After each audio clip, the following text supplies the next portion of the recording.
Alright, let's do this. Let us wait for the stream to go live. We are waiting for the stream to go live because I don't trust YouTube. Session starting and we're getting video feed. Excellent. Alright, so before we get started, we're going to be calibrating this CRT. I just wanted to see the amount of effort I've gone through in order to bring this to you. So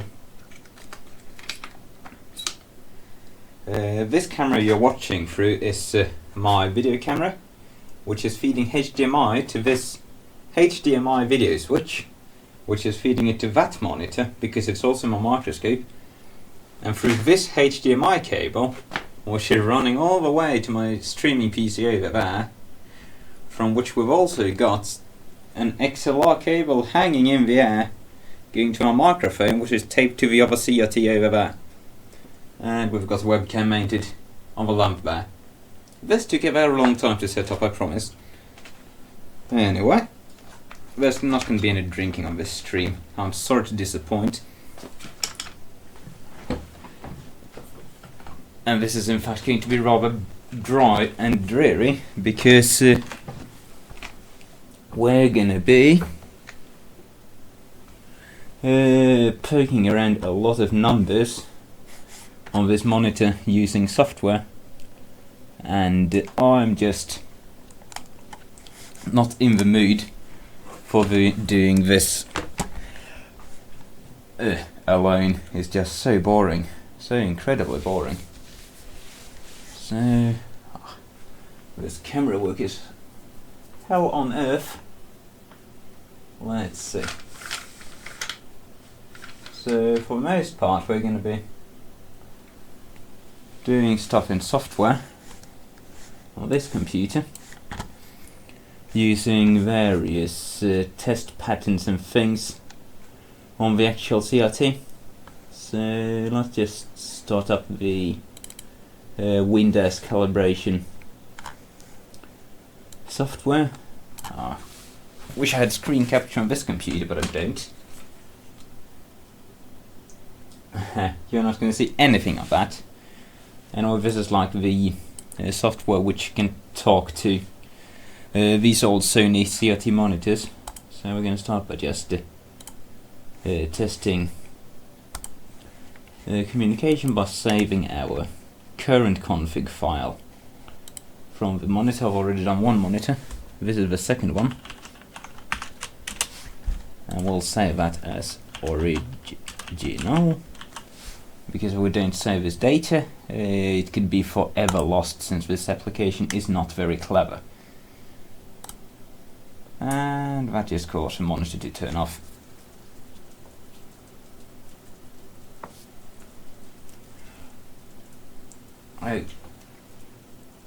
And we're going to be waiting for that for a while. So we're going to be doing a few things. I'm going to check the convergence, and I'm going to check the color accuracy. Rather, I am going to recalibrate the color accuracy since that's why I've got the colorimeter lying on the monitor, because I know the color is not set up properly on this display. And it basically boils down to fiddling with a whole bunch of parameters in the software while watching the colorimeter take some drearily slow, boring measurements. And it's not a particularly exciting process.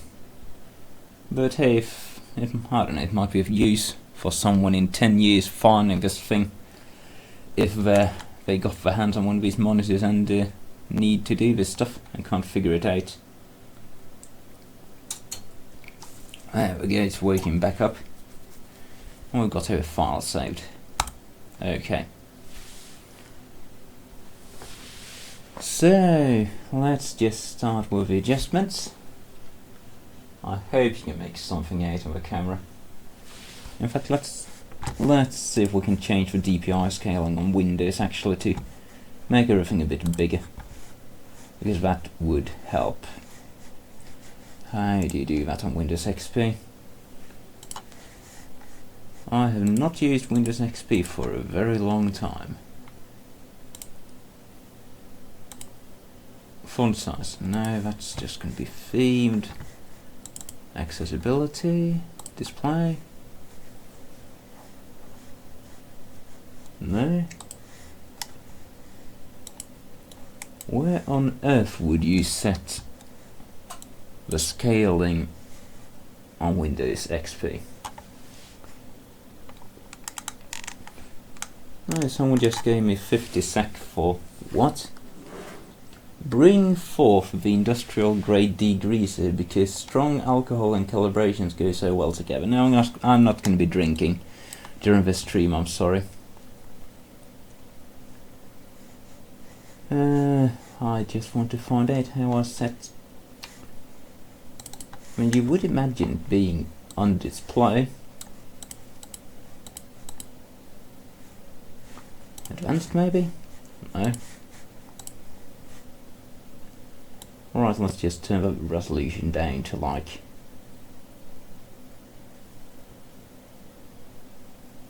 I think that'll work. Oh god, that's horrible. Can we? No scaling options, that's alright. We're not doing 1024 by 768, that's just awful. 1280 by 800 maybe. Oh, that's a bit bigger at least. No, it's oh god, this monitor's not doing a very good job scaling its input. So we'll scratch that. Where the hell are the DPI scaling options in Windows XP? Am I really going to have to Google that? We will Google scaling options Windows XP.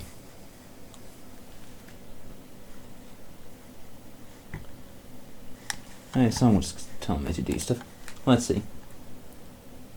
Display, settings, advanced, general. Ah, there we go. That's the DPI scaling. Okay. Let's do it. Let's make everything bigger. Required files. Yeah, we do not need to copy any new files. What?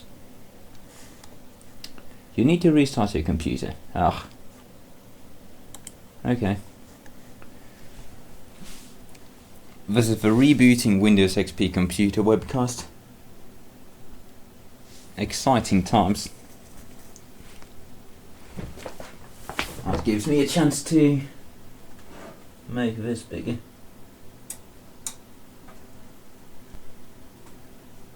So as I might actually have a chance at reading the chat, please allow me to zoom this.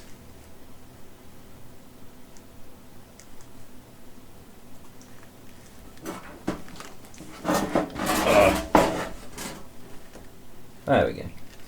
Okay.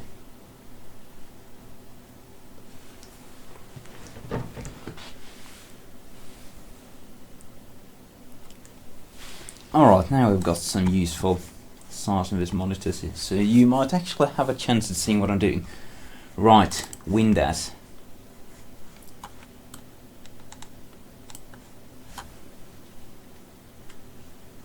So we will start making adjustments on this thing.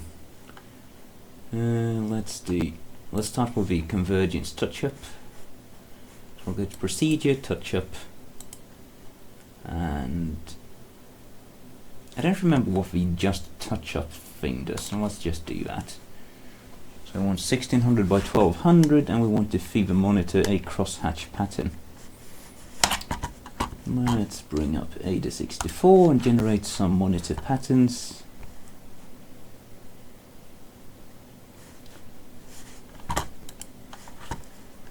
Tools, monitor diagnostics, grid, white grid.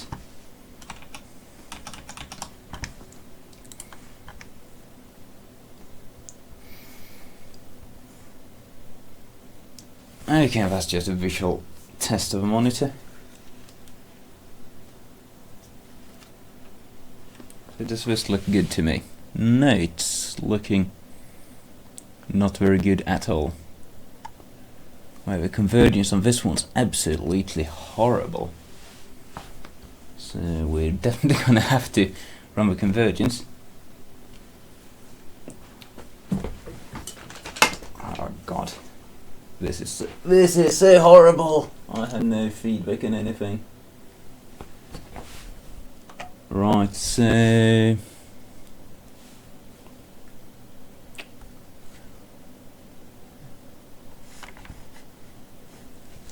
this is very difficult to shoot. I have no way of showing both the monitor and the software, because I can't really install any streaming software on this Windows XP PC because it's way too slow. But the monitor is... the tilt is fine. You can adjust tilt, key, pin and all kinds of other stuff. The tilt is pretty fine. The key does look a bit off though.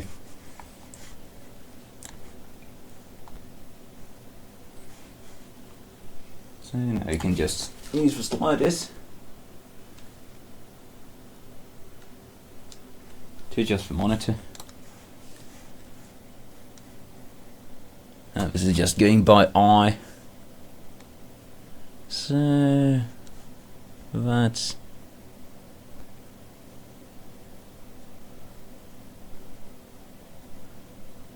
pretty okay, but it's a bit wobbly. Granted, the image is way too large, so that is what? Oh, that's the thing what makes it lean.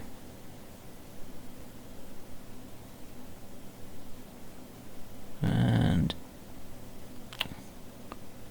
that's pretty okay. That's pretty okay.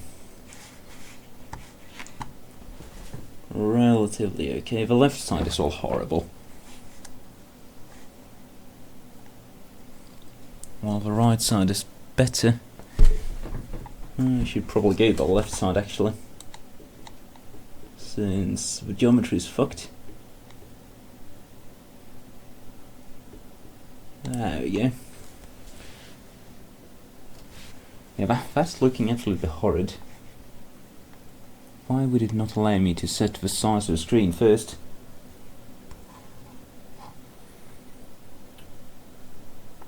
Why not place the webcam somewhere in front of the CRT?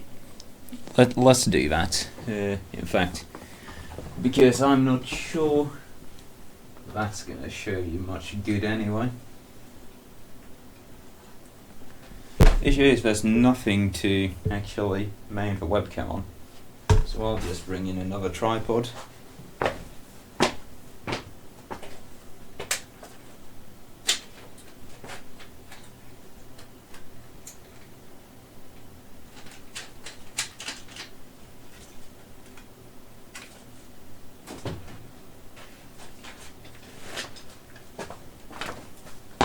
Big fancy tripod for a webcam.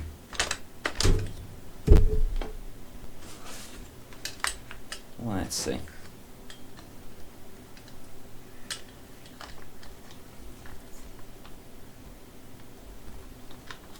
Is this gonna work?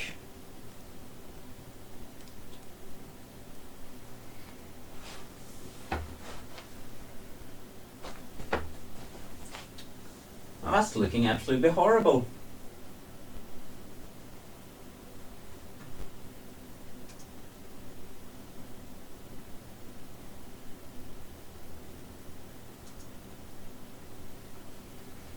The issue is there's no real way for me to show like both the high-res picture of the software and the CRT at the same time.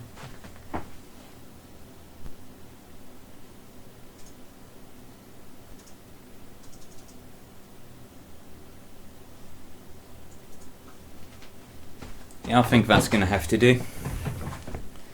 better than nothing. You can somewhat see what's going on.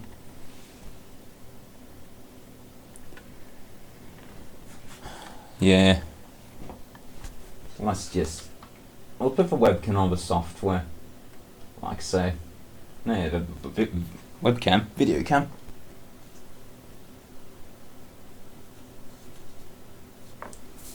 That's good enough. So, in fact, I want to cancel out of this because we need to set up the geometry for before we get to that actually. No, that's wrong. Adjustment, is it procedure? Okay, prime mode adjustment. I think that's where you do. Yeah, 1600 by 1200 crosshatch. I think this is where you actually set the size of a monitor. Yeah. Just H size to 388, V size to 291. So we'll do that. I've got a cheaty piece of plastic for doing this. It's actually running at 85 Hz actually. Probably want to check that. That makes a difference. Yeah, it's running at 85 Hz, good. Right, so we want to do make the image as big as this piece of plastic. And right now it is way too large, so I'll step down the H size.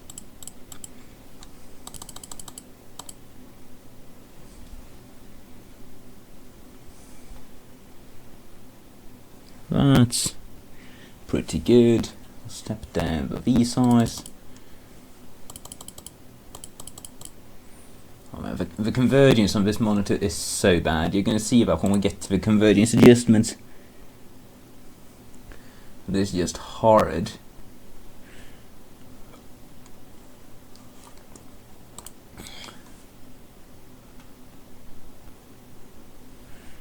That's roughly correct image size. Roughly correct.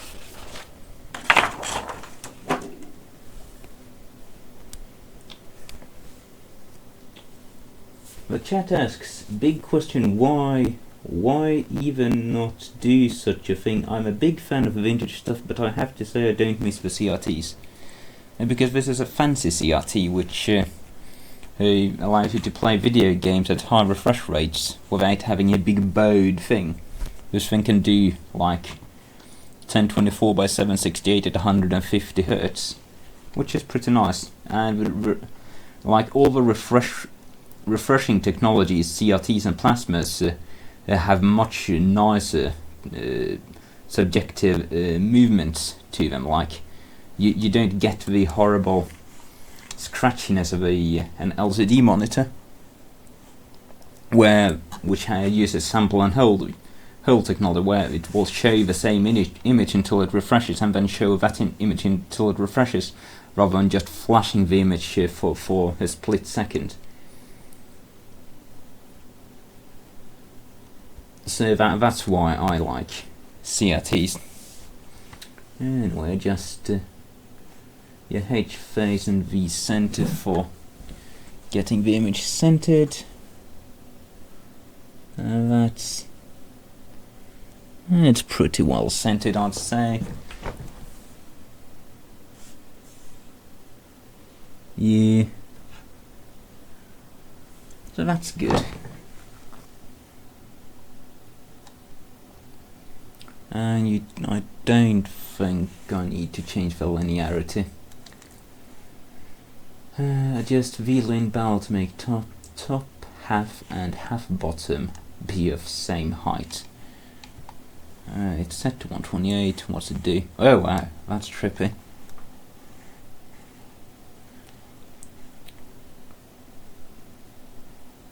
That's a huge adjustment range on that. Wow.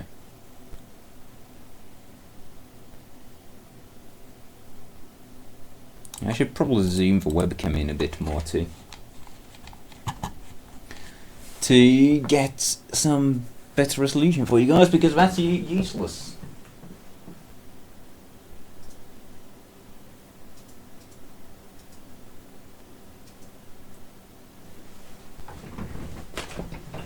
There we go.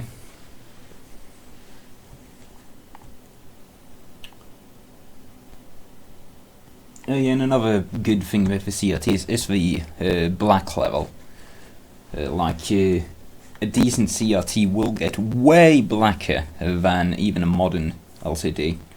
The black level on this Sony is so low that my colorimeter will not make a reading if it's showing completely black. So the contrast ratio in a dark room is like 50,000 to 1.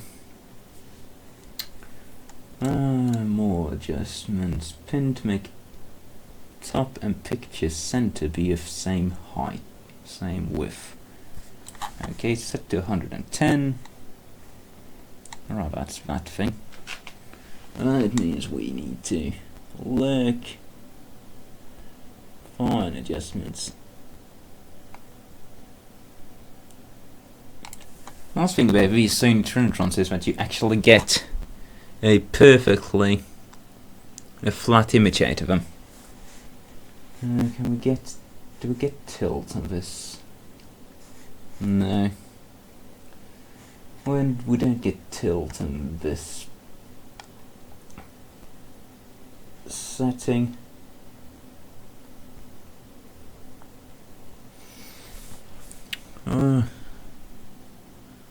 I think this CRT might have been dropped rather heavily, and it might have some issues with the physical makeup of the tube.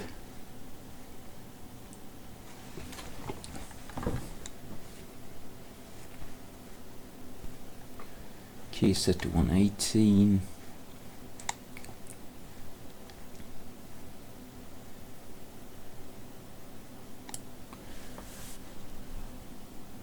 There we go, these are just really minute adjustments.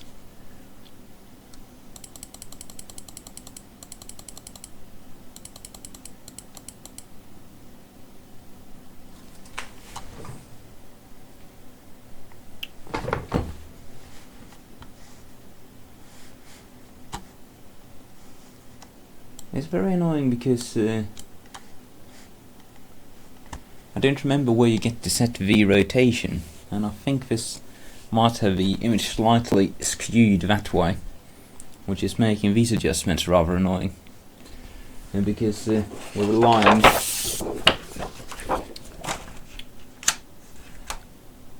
on just visuals to get the CRT perfectly straight. Someone gave me £2 for drinking wine. No, I'm not going to be drinking anything tonight. I had enough last night for the rest of the year. So don't give me money for drinking, it's not happening.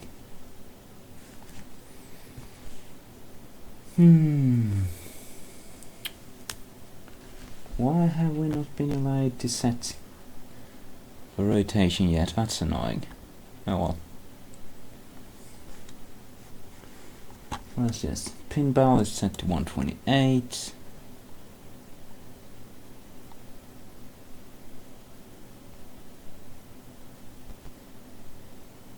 So that's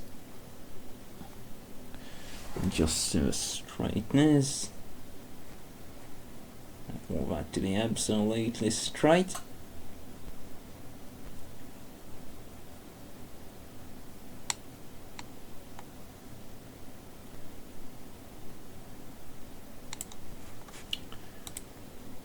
This is impossible to set with a rotation being fucked.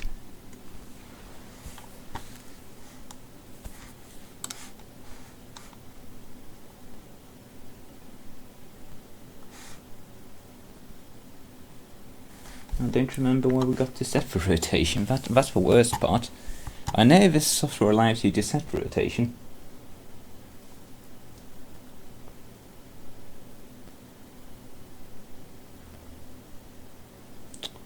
Then we'll just leave that standard.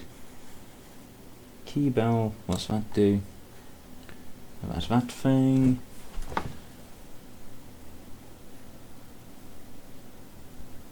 That's straight. That's straight enough. set to 132.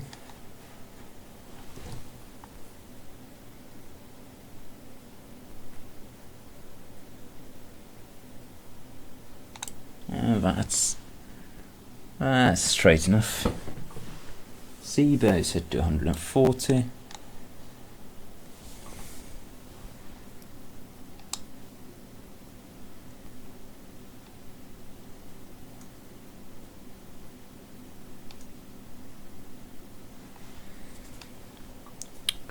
This is such fine adjustments.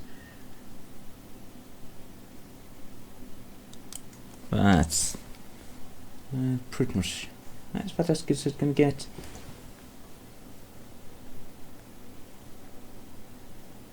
Yeah, that's as good as it's going to get, I think. Okay.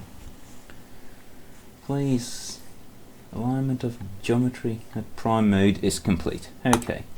Thank you, Sony software, for not allowing me to set the bloody rotation.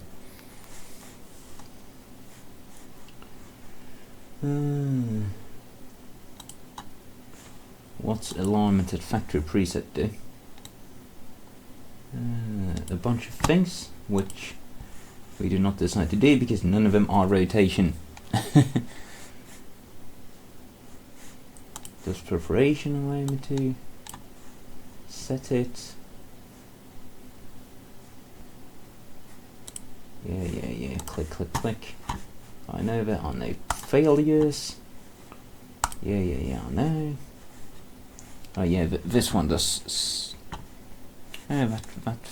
Okay. That option didn't do anything, it just allowed me to view the failure info, which we can do anyway. Okay.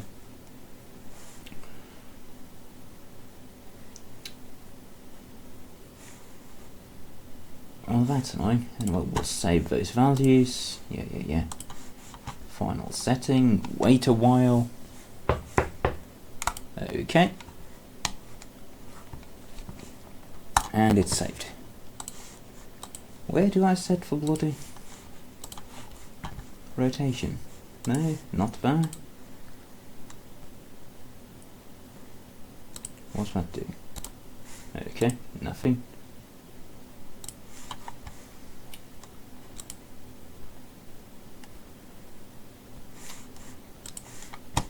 Perhaps we get. I think we get to adjust the rotation with a white balance adjustment, which we are going to do, which takes forever to do. But we will do the convergence now, which is gonna require us to set up a microscope. And you guys are going to see some very close CRT pixels.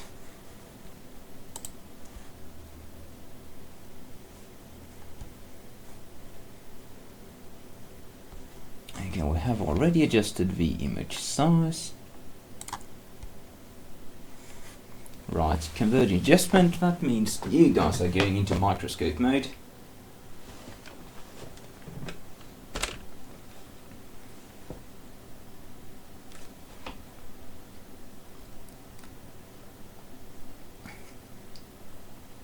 We'll go there, we'll go telemacro, zoom.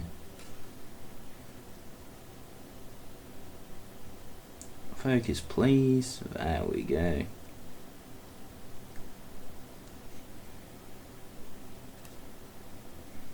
And we'll go out of that, well, no, go away, stupid camera menu. Focus, manual focus, out of that. Exposure, decrease that a bit.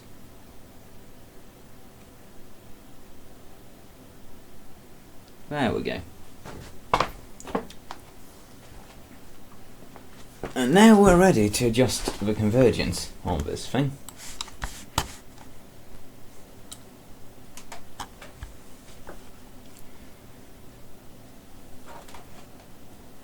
And I need to turn off the lights because I can't see anything.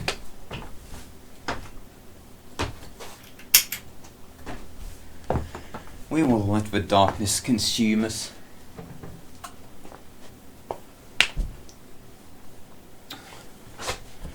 So this is just a question of finding where we are for starters. That's our rather the center of the image. Good. So now we'll just adjust the sliders to get all the colours in the same place. So XSCDC,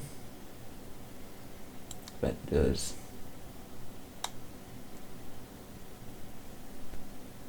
So we're aiming for the thinnest possible line.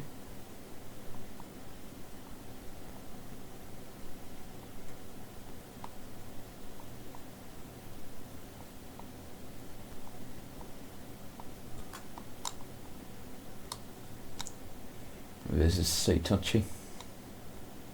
I'd say that's about as good as it gets. Yeah, going a bit further makes it worse. And this is the horizontal for the blue and green. Oh wow, that's perfect. Look at that. We got it absolutely spot on. Sweet. Yeah, I'm not even going to touch the other two adjustments which are available because that is so spot on. Well, that's 112, let's... yeah. No point changing that.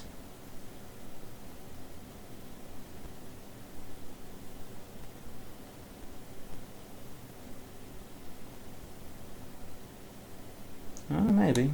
Slightly.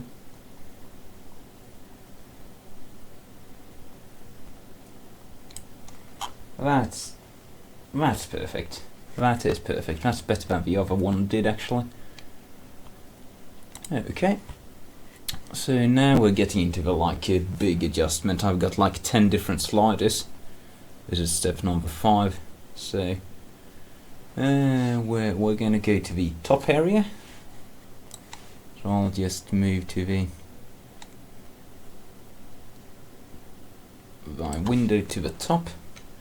And we'll pan the camera. It's a very difficult panning the camera when you have a field of view which is like that maze pointer. So we are rather zoomed in.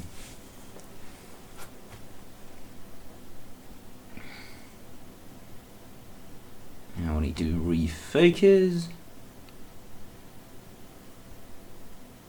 I'll just autofocus for a second. That's not going to work.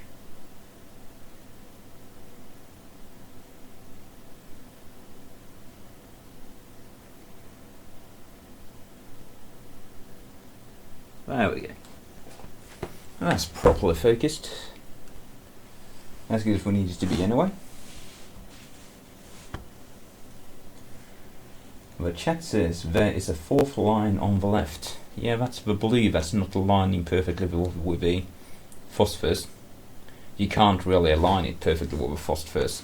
That just doesn't work. But you can see the individual lines. So this monitor is made for 1600 by 1200. That's its so-called native. That's basically its native resolution. Right, we'll use XSC pin top. That does the horizontal. We can get it really funkily out of tune with this.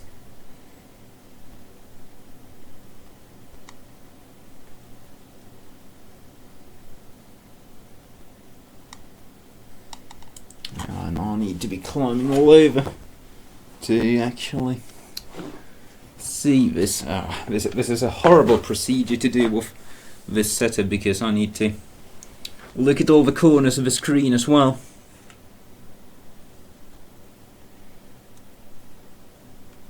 The convergence errors are exaggerated in the corners, so you need to look a bit everywhere.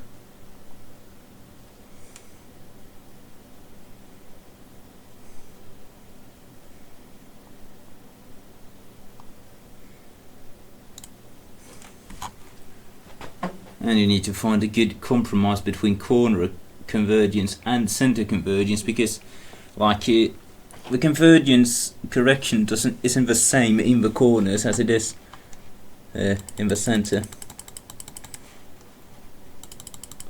So it really is a tongue at the right angle kind of thing. Really is.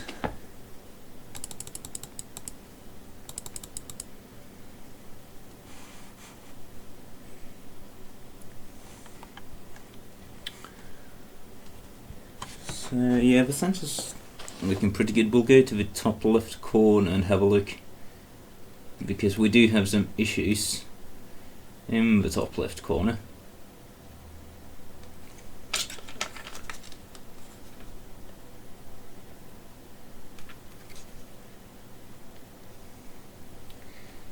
Focus.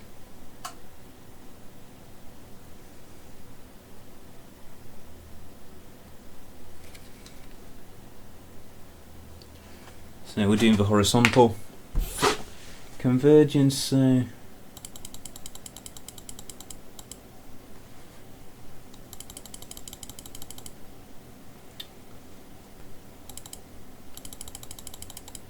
that's looking relatively good, but the green is a bit.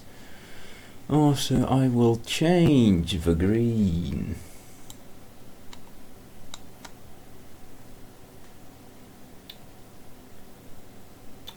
This is so tongue-in-cheek, tongue of a right angle.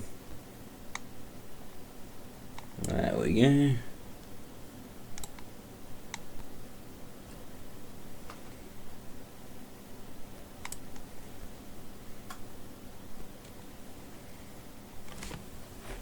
That's pretty much as good as we're going to get it there.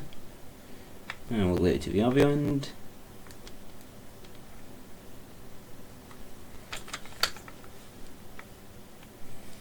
Now that's looking horrid.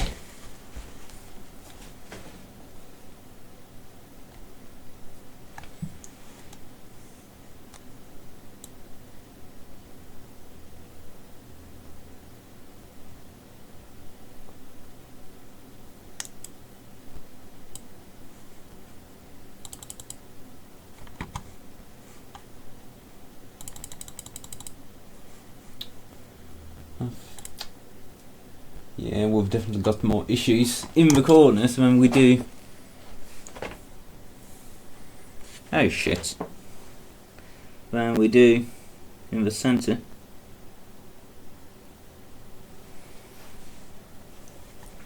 Let's fix the vertical bit as well.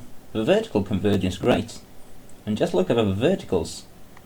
Absolutely perfectly spot on. Well, requires any adjustment. Well, the horizontal, on the other hand,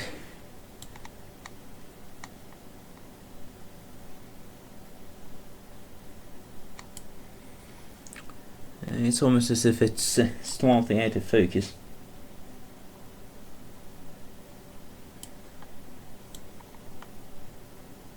Oh, that's the wrong slider. Whoops.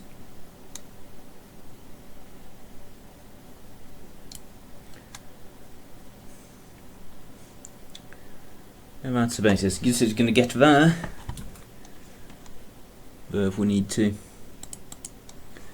change that ever so slightly, because that makes the other corner absolutely horrid. Yeah, that's pretty okay. That's pretty okay.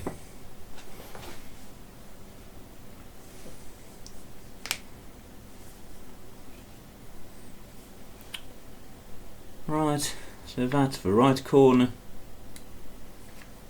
And the left corner.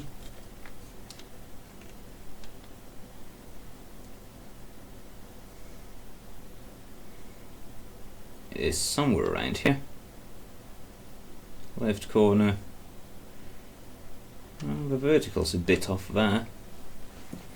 But we need to do the vertical in the middle because it's really picky. I have noticed when doing the other monitor. Let's see where we are. That's way off to the side. We want to be there.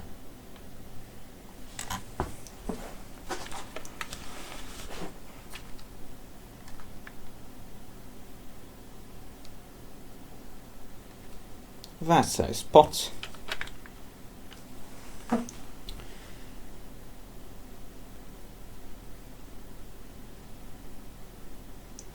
So you can see that the horizontal convergence, or rather the vertical convergence, was perfect in the corners, but it's completely fucked in the middle now. And that's because you're like adjusting the S shape of the CRT beam as it's moving across. So you just need to find a good middle ground.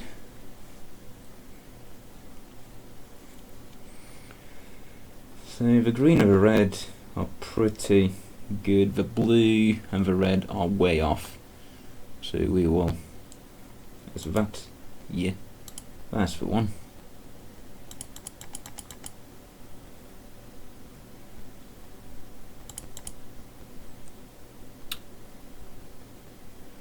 Yeah, like if I look at the monitor now, I can see that the red is below the blue here, but in the corners the red is actually above the blue, so I don't really want to adjust it any further than that, because that's pretty much the best compromise we're gonna get.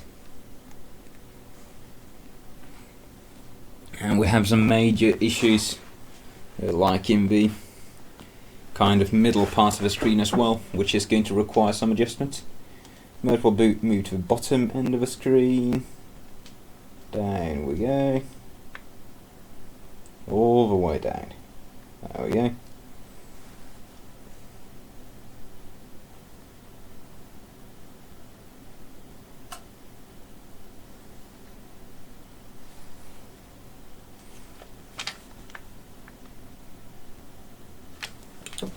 Well, that's actually looking pretty good, I must say. Good in the centre. Way off in the corners though. So red is on top in the left corner.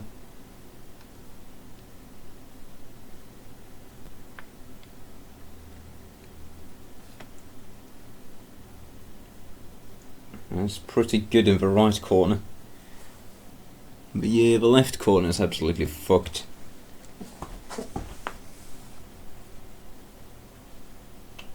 How does the convergence adjustment even work physically?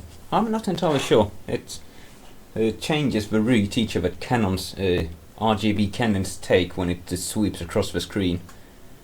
But I'm not sure it would be very difficult to do with magnetics, since that would probably affect all the channels.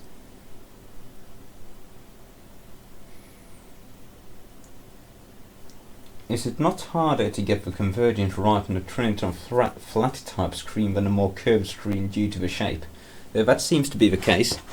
These do not either converge nor focus as good as my barcodes, which are curved type.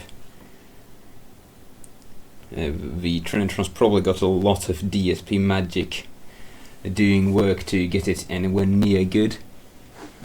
So let's just adjust this. The X is a bit off.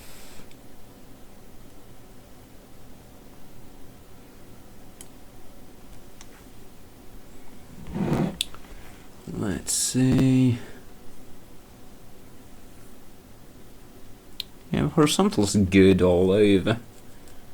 Horizontal's really good on this one actually. But the vertical's a bit worse. We'll have to put the camera in the middle ish. Where's the middle?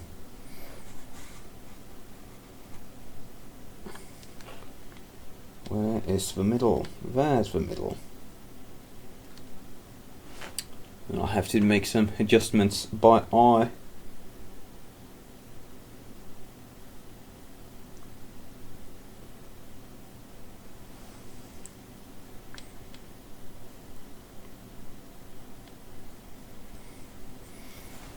because the red channel is way too high to the left, but it's perfect to the right. So I'll adjust the register, which adjusts the vertical red green, trying not to upset it either in the middle nor in the edges.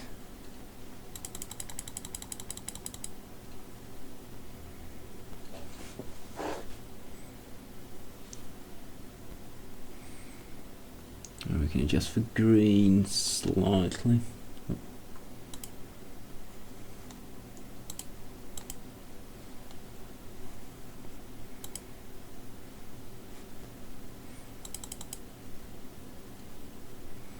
You know, it's perfect in the edges, but horrible in the middle.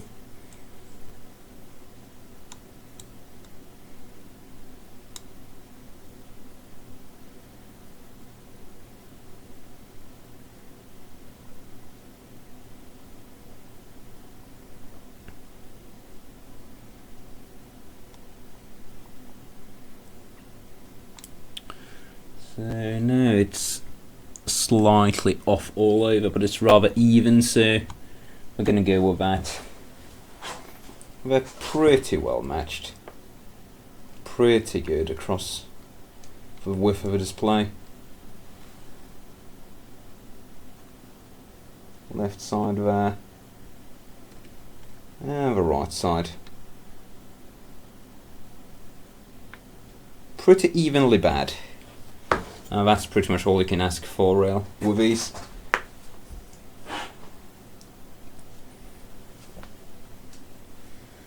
So we'll move on with the adjustments.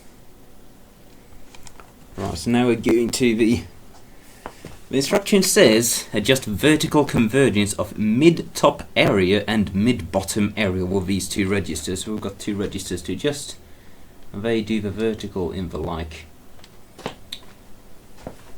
well, middle top and middle bottom. Now that is exactly what we want to adjust. Good, because these are way off, so we're going to go to the top left corner-ish.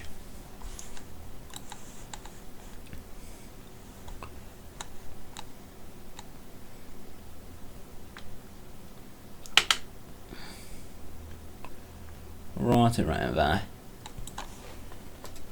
Right around there.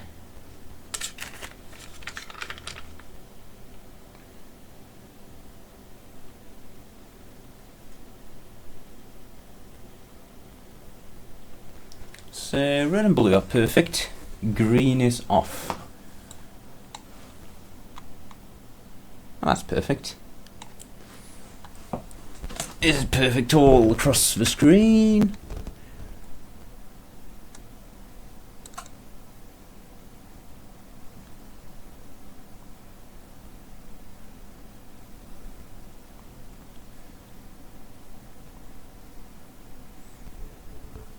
Nope. So we're going to have to find a middle ground. Left top corner is a bit worse than the others.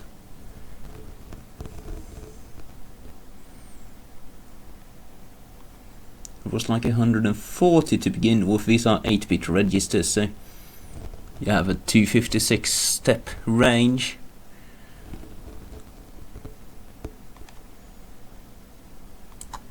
Yeah, this is really annoying. What's perfect in the middle is way off in the left hand, and what's perfect in the left hand is way off in the middle.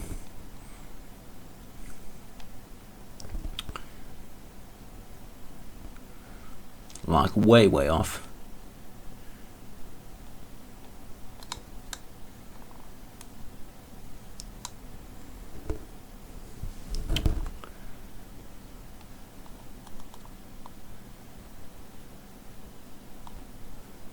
How annoying.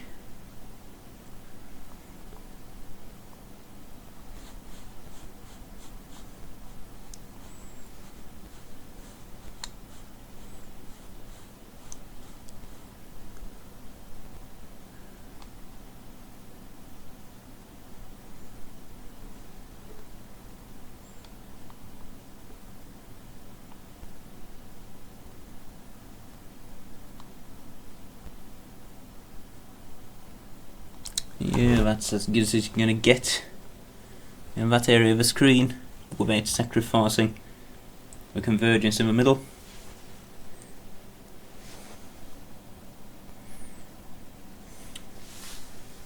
As good as it's gonna get. So we'll move to the bottom. The bottom was pretty good, I think.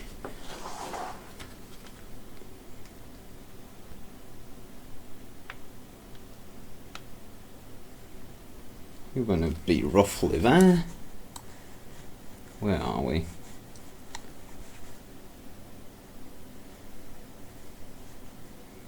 There we are.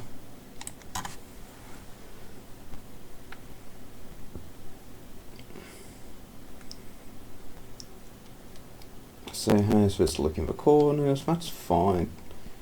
Pretty good to the left.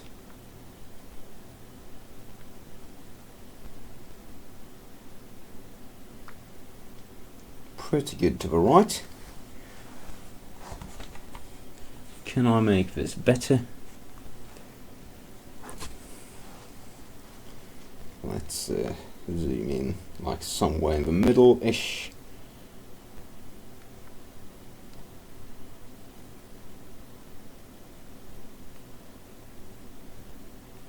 That is the middle-ish. And that's perfect.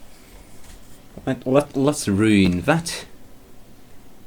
Because the red is slightly too high to the left. And slightly too low to the right.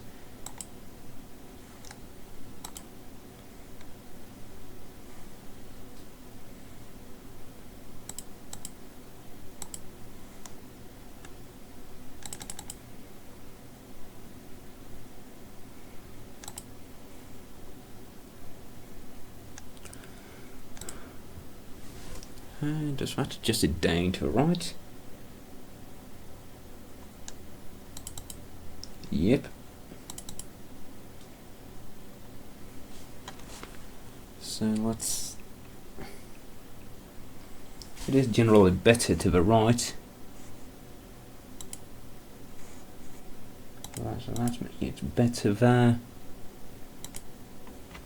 It's making it worse in the other end. That's like way off.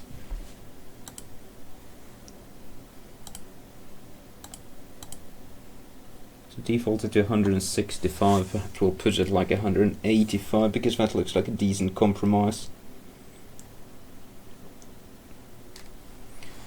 Nice. The middle fairing. Focus please. Annoying that you can't use our autofocus for this. Yeah, that's not perfect.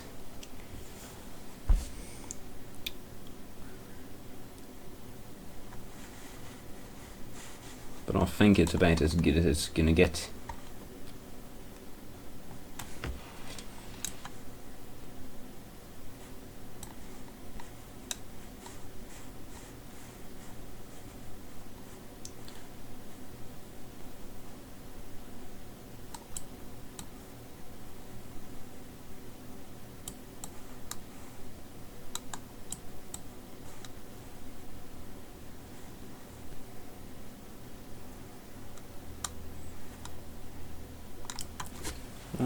Where's this have a beast effect actually? Like there-ish. Where are we? Yeah, that's.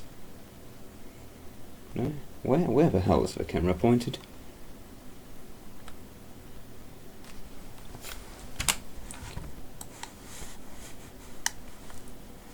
The camera's pointed there. That's like the wrong place to be.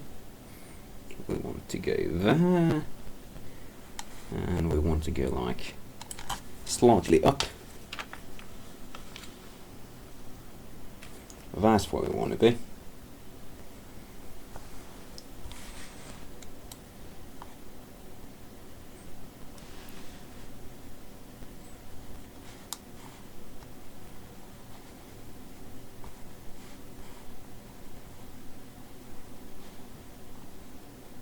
So that's perfect in the middle.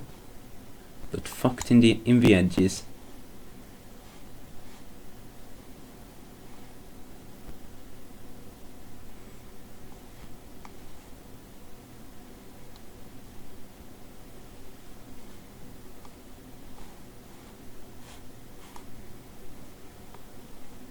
This really wants a super high value for this. I'm adjusting it in like with range of about 150 to 200.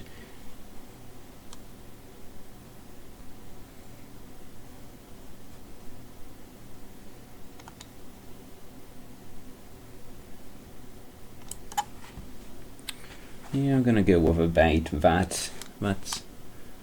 It's not perfect, but it's pretty much the best we're gonna get.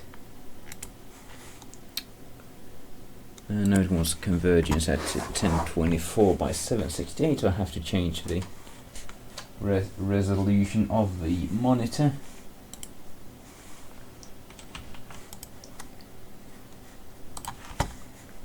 This was perfect on the other one when I did it, so I think it's probably going to be perfect on this one as well.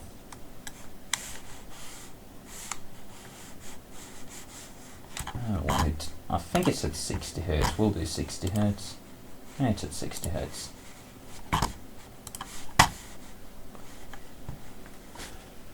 Flicker, flicker. We need to reopen that because it doesn't auto adjust the size of a grid.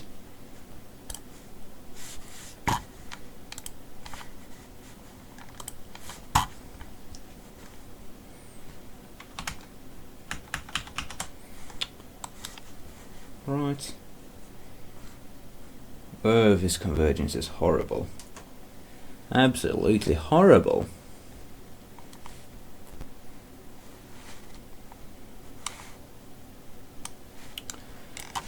Oh, the joys of CRTs. This low res leaves me nowhere to put my window.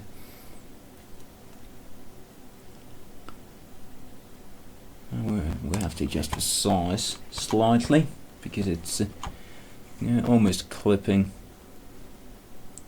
in the top.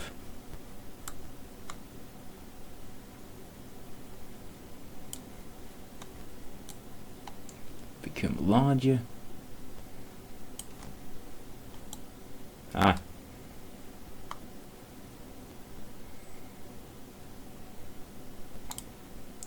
Slightly smaller still.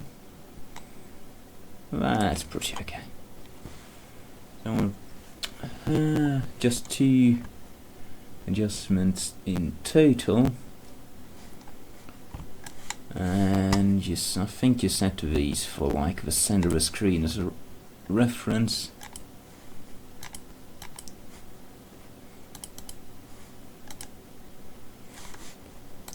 So we will aim the camera to the center of the screen and adjust accordingly.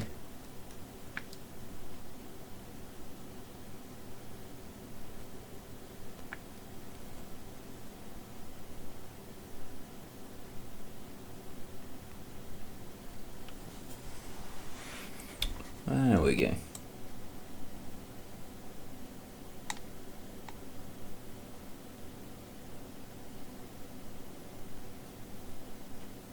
That's good.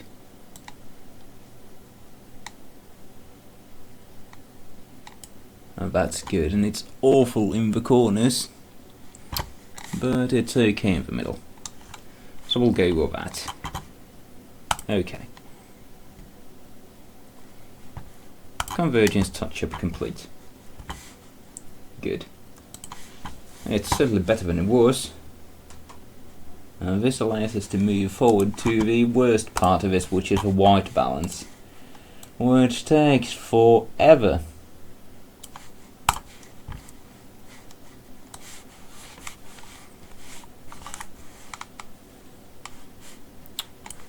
Uh, 85 Hz, please. I cannot be bothered dealing with 60 Hz flicker.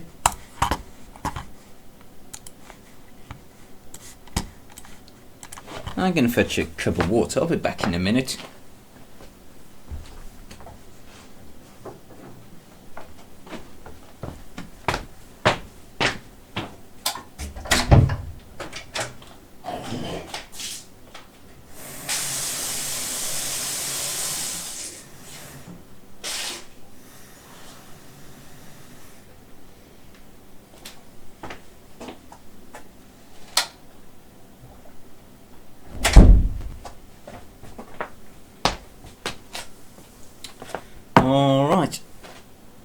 don't need to have this camera sitting right in the way anymore. I can actually sit on my chair, which is a nice break.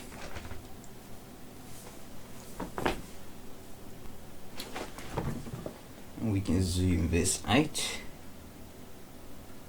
Where is everything? There's the monitor. Exposure, automatic.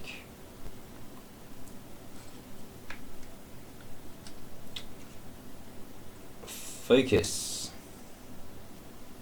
automatic. There we go, full auto. Clean feed.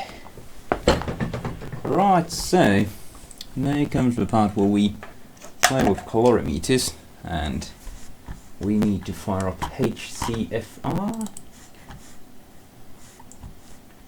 and wait for it to start and complain about stuff.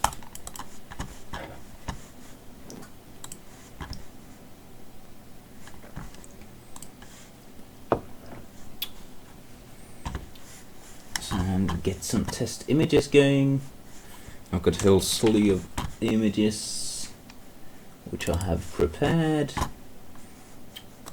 Various shades of white. Let's just put something up on the monitor there to give us a reference. So what we're going to be doing for the next hour is adjust these values.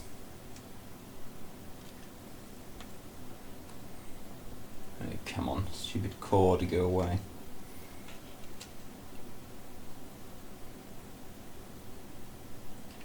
So we're going to be adjusting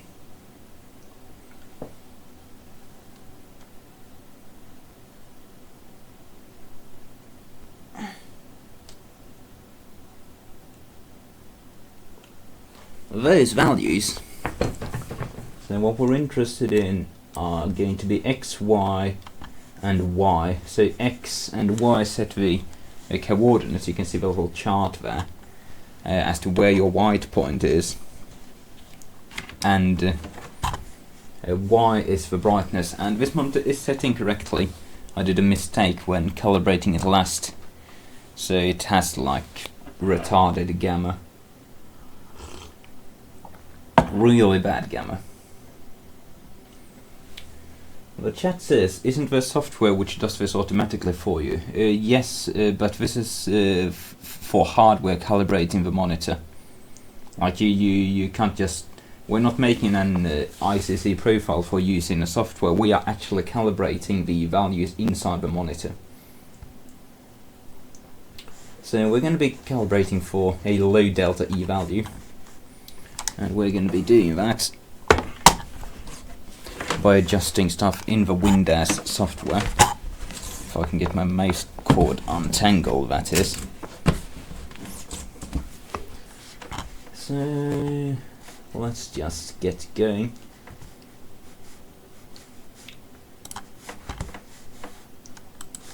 I'm just gonna save all the stuff we just did by pressing buttons in the Windows. Sony proprietary software which keeps crashing, and we will press more buttons which you cannot see since I don't have proper capture, but I'm going to procedure and I'm choosing white balance adjustment, and I'm going to feed it a white image. Oh shit, that's wrong.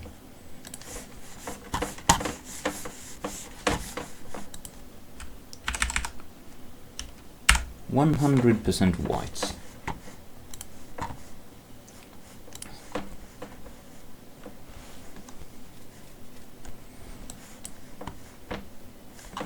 Oh, for fuck's sake. I cannot... Ugh. I need to move the window away from that. There we go. Right. Let's restart that because you can't move the windows after you start the procedures because they're not active. Oh well.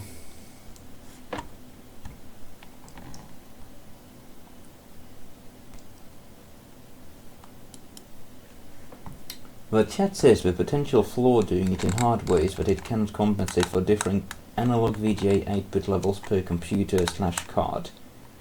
Well, in the extremely vast majority of cases, every VGA port is going to be the same. I mean, that's a standard which has existed for a very long time.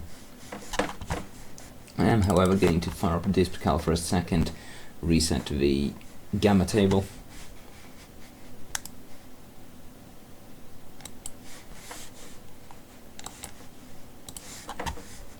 Tools, video card gamma table, reset, done. And we'll go back to HCFR and Windows.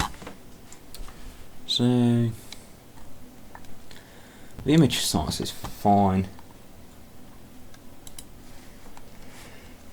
And now, yeah, but it's asking me to warm the display up. It is warmed up, so let's test our values. We need to set a reference for 9300K in HCFR, apply. So let's see, what's our delta E? Our delta E is 5. So that's horrible. The lower your delta E, the better.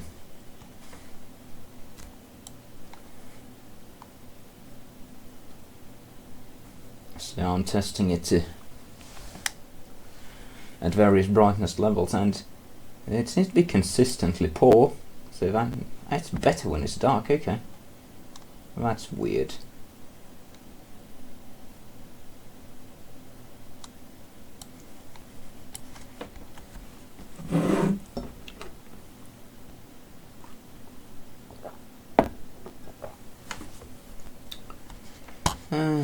So we have a horrible delta E at full brightness, so we definitely need to adjust this.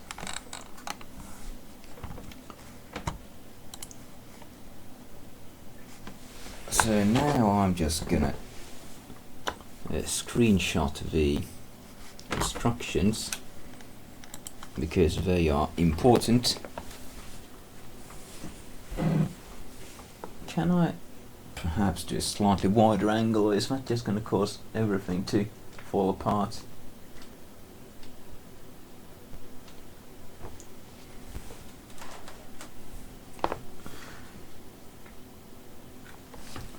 Perhaps you can see something. So I'm going to screenshot this because you never get a repeat of these instructions, and they're important because they help a lot.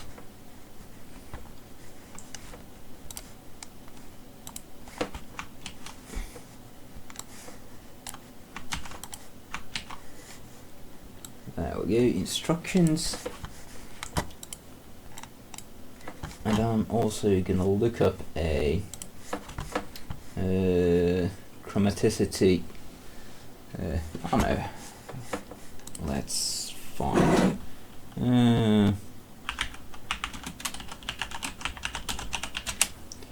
chromaticity diagram, images,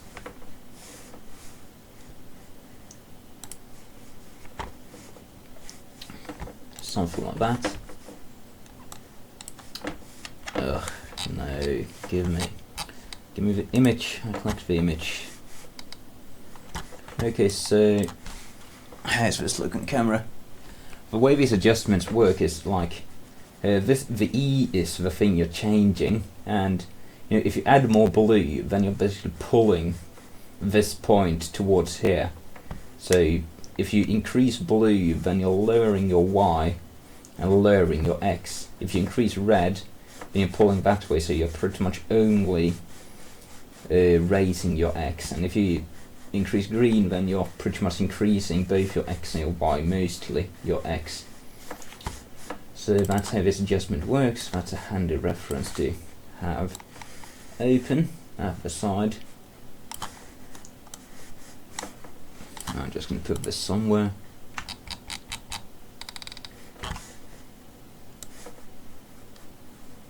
Out of the way.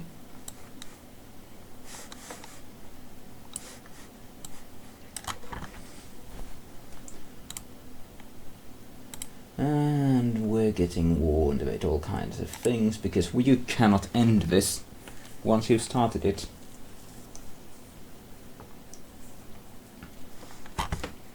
So now we want to adjust a voltage in the display.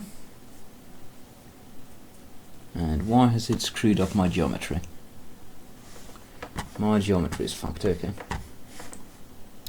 We want to adjust the contrast, and I've got a special image for that somewhere. Like this first step is adjusting the G2 voltage of the display. I'm not sure what that is. It's some magical thing which basically determines the black level of the display, and I've got like this super dark picture which has some bars on it going from like 1% to 7% black, or rather grey. So we want to adjust that. Now that entails me looking very, very closely at the monitor. Very, very closely.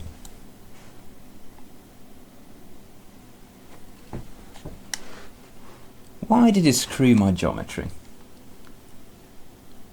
Why did it ruin my geometry? That's really annoying.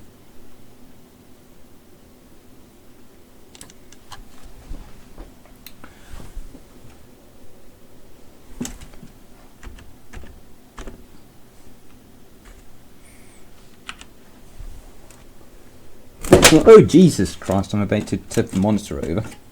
Whoa, that was close.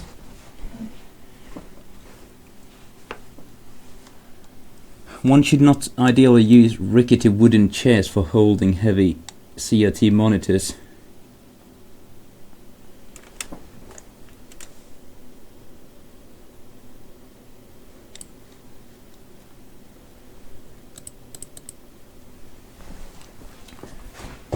I need to turn off some lights.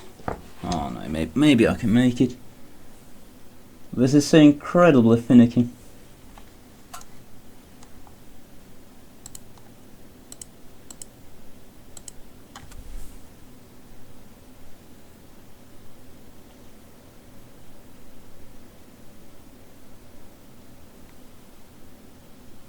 No, I need to turn off some lights.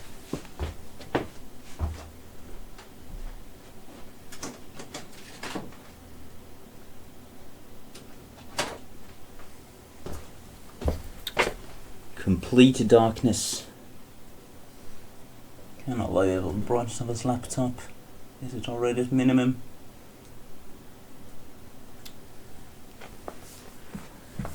Hello darkness, my old friend. I've come to speak with you again.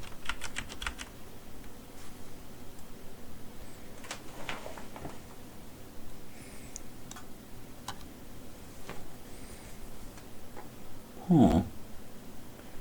Well, that's annoying. It's absolutely ruined my geometry to the point where the beam is actually bouncing off the edge of the monitor and producing a like glaring, horrible light thing. That's horrible. It's not going to show up on camera because it's so dark, but it's absolutely ruining my ability to adjust this properly.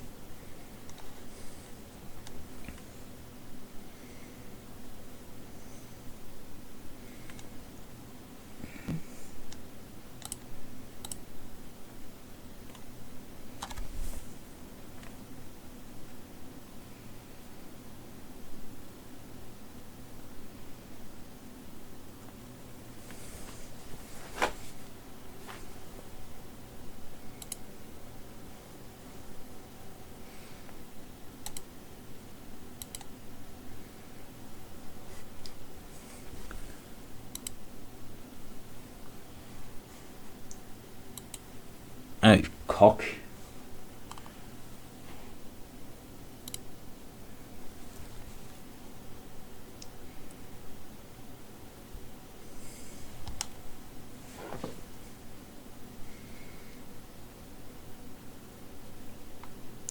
Yeah, I think I'm gonna Go with that. A value of 126.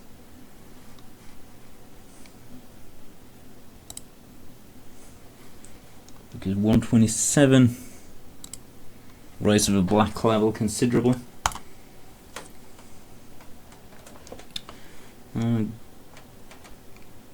Granted, the monitor performs a lot better, more linearly, if you have a higher G2 value.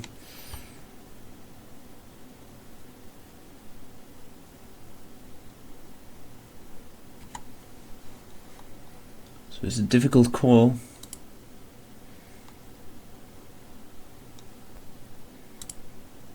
Yeah, we'll go with 127.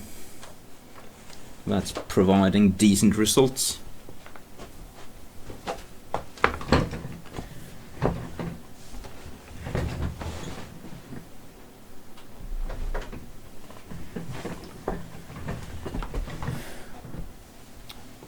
Really annoying that it's fucked up my geometry so bad.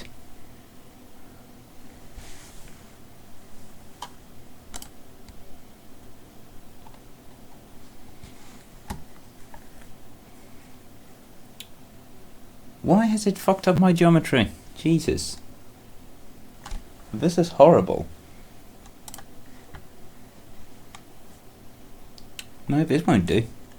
What the hell? I need to fix this geometry. This is absolutely awful.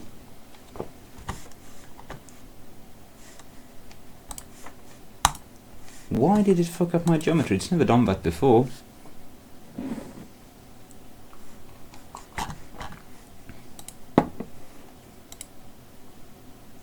Yeah, that's horrible.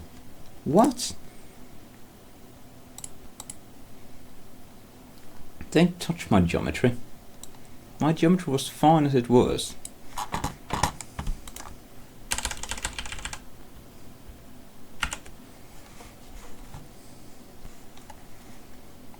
You know, it's ruined absolutely everything. My G2 voltage is retardedly high.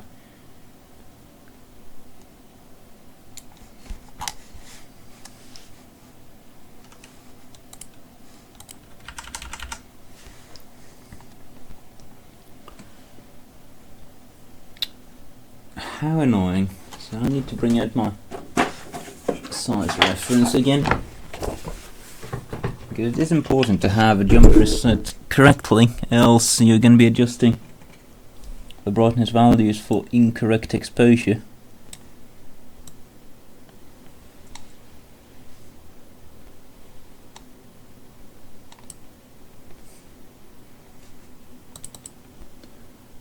There we go. This monitor is not sitting very sturdily. I keep almost pushing it over.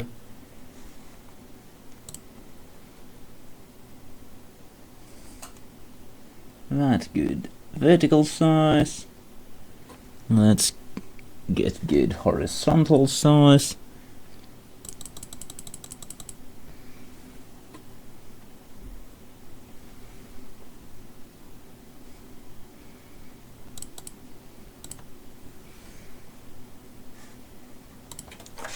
That's good size.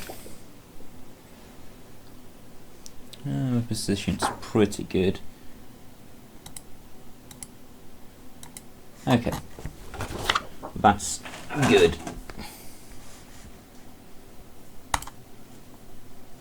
Please don't screw my geometry up again. We need to adjust this. Yeah. Instructions.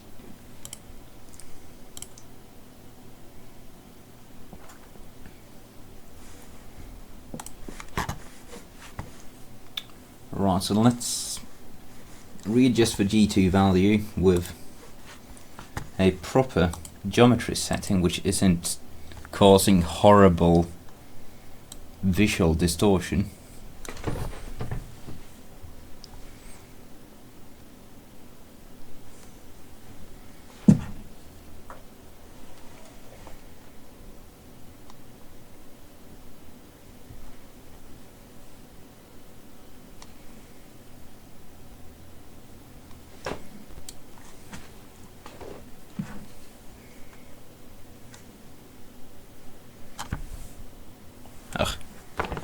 so finicky.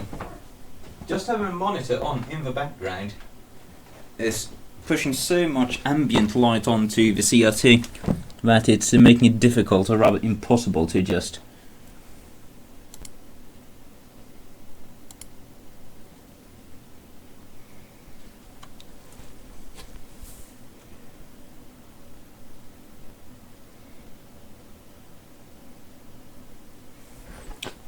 But I do rather the same value for 127. So we'll go with a G2 value for 127. That's probably just pitch black on the webcam.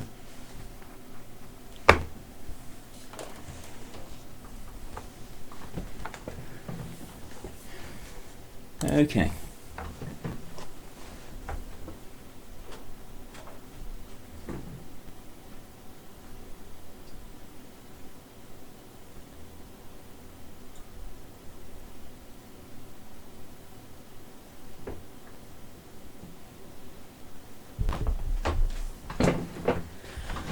So with that out of the way, we can finally get on to actually calibrating the colours on this thing.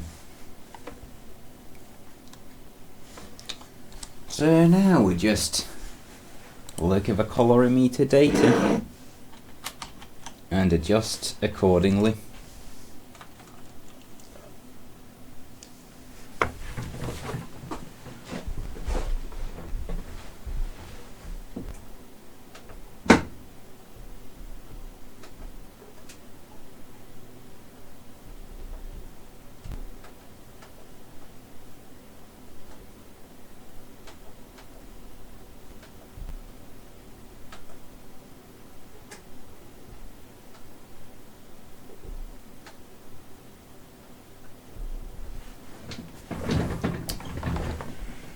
Here's to hoping that my monitor in the background isn't going to reflect enough light to actually cause issues. We need to have... Oh fuck, I forgot which image I'm supposed to have for this. God damn it. We need to start over, I think. Yes, we need to start over.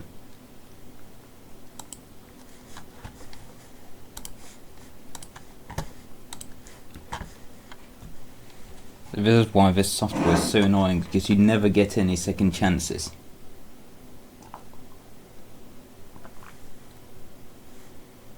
Did it screw my geometry up again? No, my geometry is fine now, thankfully.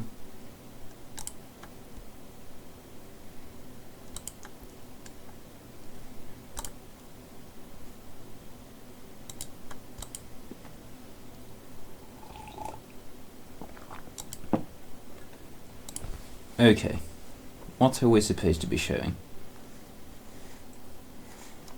Oh yeah, G2, we already did G2, it's supposed to be 127.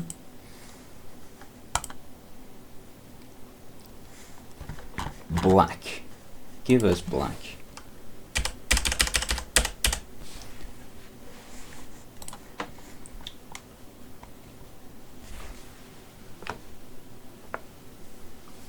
So now we're going to be adjusting for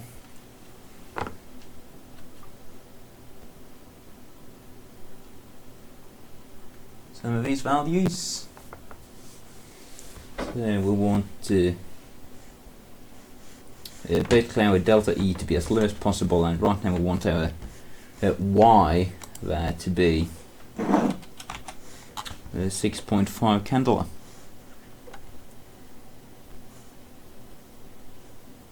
No, Y there. So we're currently way too low, so we'll bump all the values up a bit.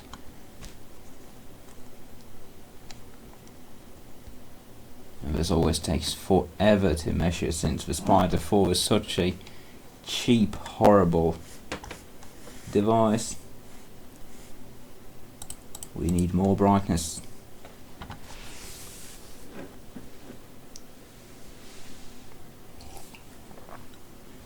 Chat says, sounds like FF is having fun. yes, I'm having a lot of fun. Like, I have put off doing this for so long because it's just such a chore doing this calibration. I've done it 4 times already on the other monitor, and I know I better do it before I forget how.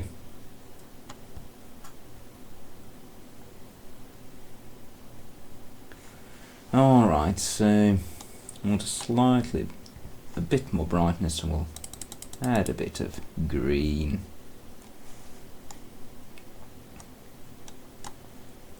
Right now we're looking for a perfect balance of the coloured bars with a brightness of 6.5 candela.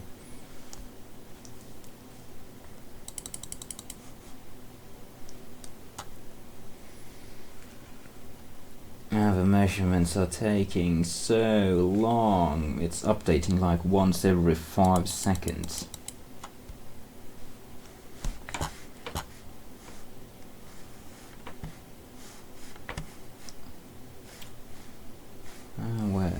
Where'd my web browser go? There we go.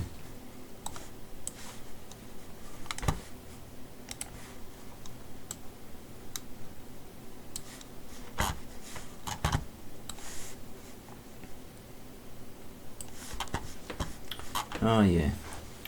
It is really important to follow the instructions for this. Because if you adjust the bars in the wrong order, then it just doesn't work right. So if red, green and blue are available, adjust brightness with green, then Y with blue, then X with red. So we are within tolerances on the green, then we want to adjust Y with blue.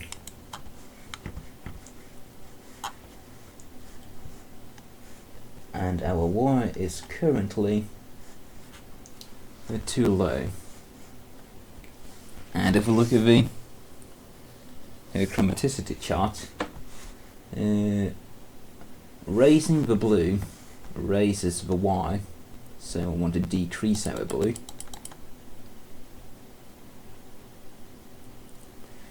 Until we get a Y of 0.298.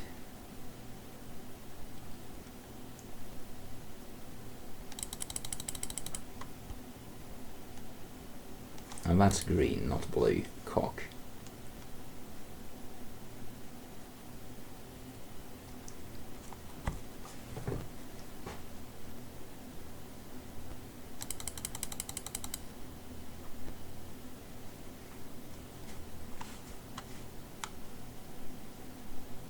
Oh, we're getting somewhere.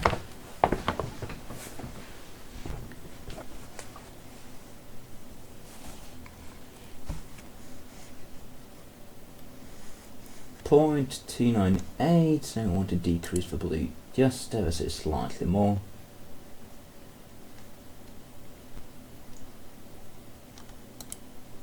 I keep going on the wrong slider. 296, that's looking pretty good. And we want our Y to be 283, so decreasing red. No, hang on. That was just tricky. Like doing the adjustment on this thing. So we want to more Y. That means that we should have a less red. Or rather more green. But we are way too bright, so we want to decrease our green.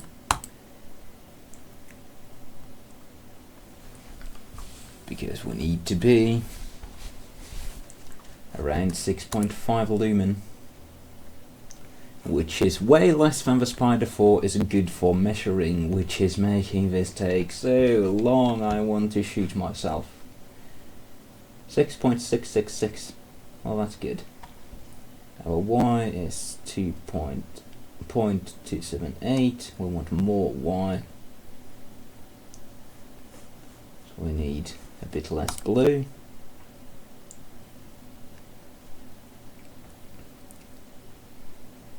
let's go above the bars, so we'll add a bit more red.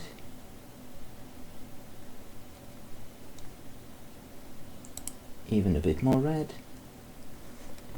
Maybe we can just cheat and go just by the bars. So we've got a bit too much blue according to the bars. Come on. That's looking pretty good. Delta E of 0.4, 6.7 candela, which is within our spec. Very close to our spec of 6.5.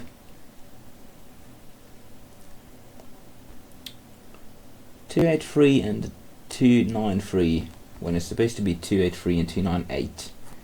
So I'm happy with that.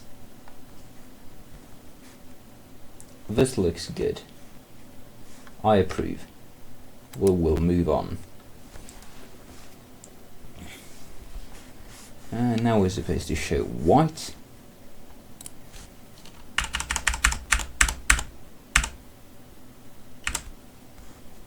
Full white.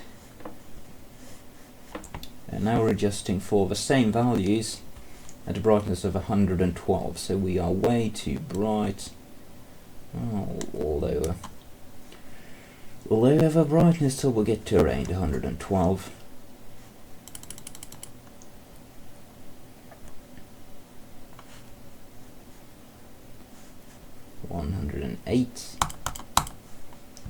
Something like that should give us roughly the right area. Okay, so we'll go by the bars again. Next, if we want to read the instructions. Now we've got green and blue as the available sliders, which you can't see because I don't have monitor capture. Haha. So if green and blue are available, adjust X with green, then adjust X with blue, then Y with green. Okay. So we'll adjust X with green. Our X is supposed to be 283. I want to I think lower our green slightly. Let's see where it goes. So we want our X to be 283.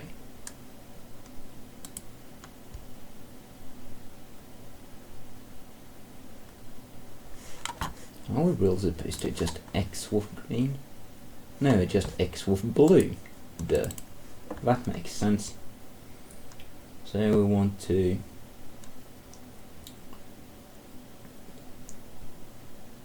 have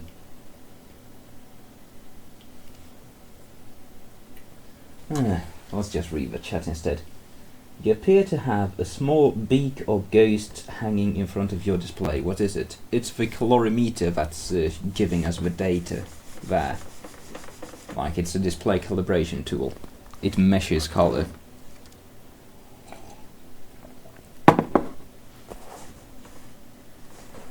Like, if I grab this and aim it somewhere else, the values go away.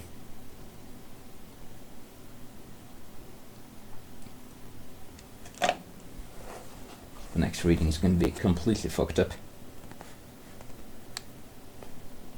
But as you can see, the Spider 4 is incredibly slow. There you go, all the values changed for a moment. Okay, so we're going to keep adjusting this. So we want to adjust, what's the order? Adjust X with blue and Y with green. Our X is 264, we want our X to be 283, we want more X, therefore we want to decrease our blue. So we'll decrease our blue a few steps until we get to 283 on the X. Can I select more than one of these? There we go. Those are the values we're looking at.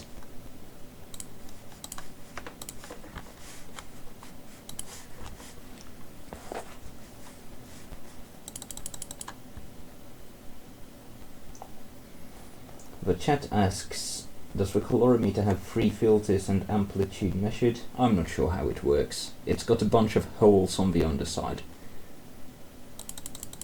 And we'll keep decreasing our blue until we get our desired X of 283. And I should have saved the drinking for tonight actually, because doing this does drive a man to drinking.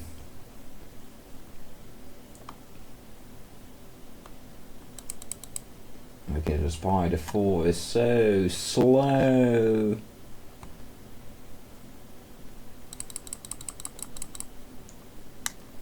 So incredibly slow. Ah, we're almost at 283. Come on, give me 283.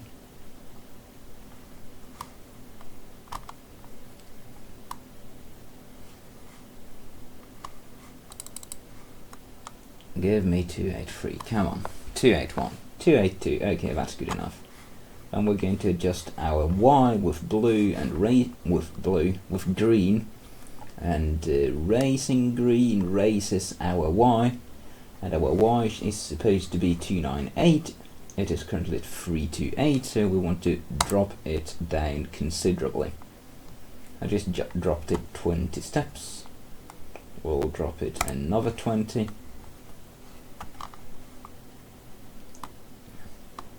We will raise the brightness back to 112.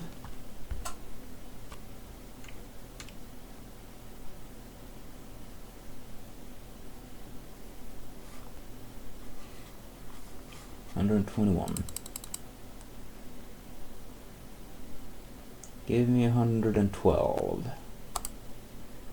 112. Off-grid Aussie Prepper says oi oi oi Cossack. Oi oi oi. Off-grid Aussie Prepper. Hello there, nice to see you, man. Welcome to the boring stream where you get to watch bars of color move very slowly up and down.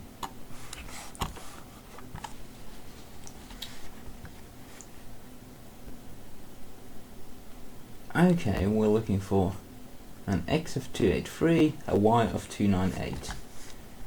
Now I'm confused as to why it's reporting a delta E of 2.5 when we have a perfectly correct chromaticity coordinates. That's really weird.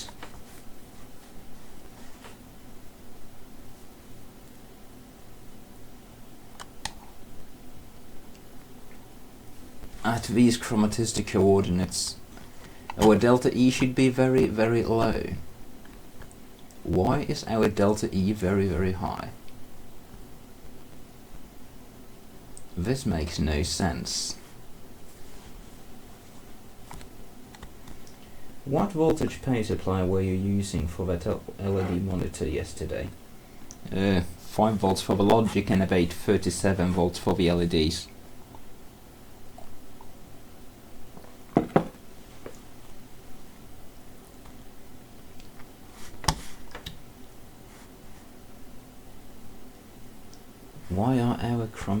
Why is our delta E so high? This makes no sense. The big target thing thinks we've got too much green. Let's decrease green slightly. See if we can get our delta E to drop.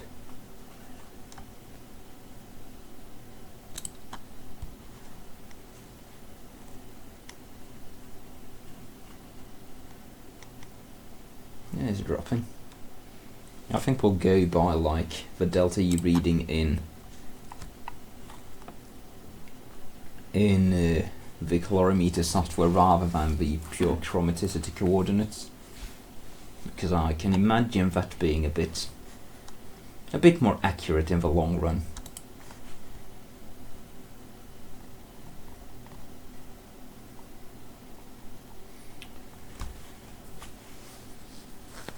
The chat says you have a hell of a lot of patience to be calibrating a monitor. I'd have gone insane doing this, lol.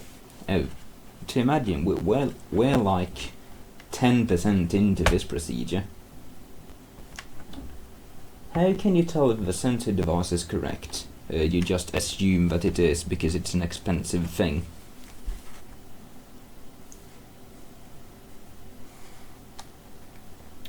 Right, we're getting a pretty good delta E.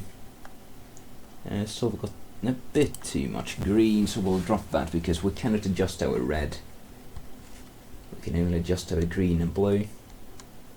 And our delta E is dropping.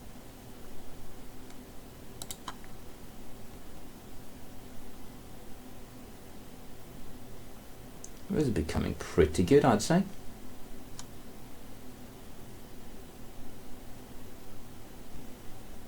Even though our chromaticity coordinates are entirely wrong. That's really weird. Oh, that's because our... What on earth? The reference on this software is really weird.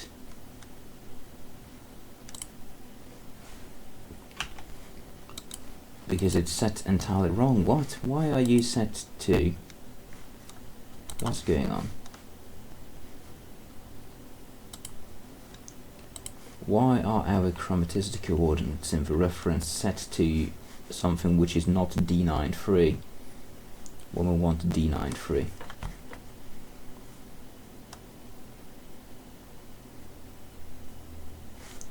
Ah, this is annoying.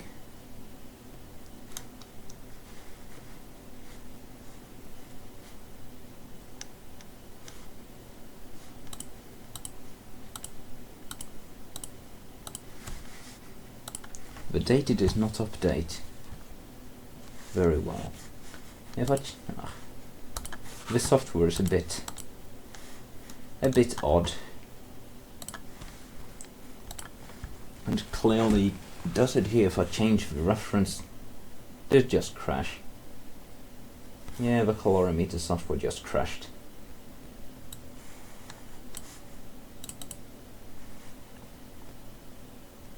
The chat says, reread the question, what power supply will you use for it? I have no idea, I haven't figured that out yet. You know, I'm thinking some like generic 12 volt power supply, just having a 12 volt input on the monitor and then like using some eBay constant voltage or constant current LED drive-y things. I'm not sure I'm actually going to bother with the like advanced backlight features it's got. I might just set it to run the backlight constantly.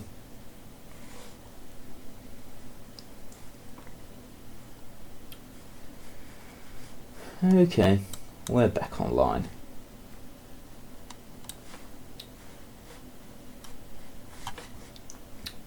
So yeah, I'll just calibrate it according to the delta E in the colorimeter. Even though our coordinates are wrong,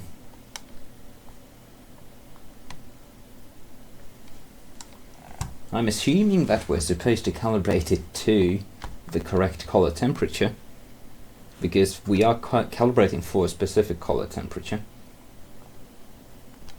I'm not sure why the software would report incorrectly though. That makes no sense.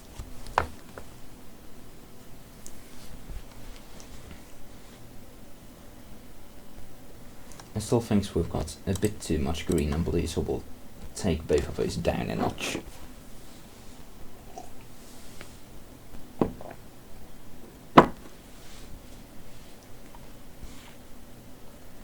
And we need our brightness to go back up a bit to 112 candles.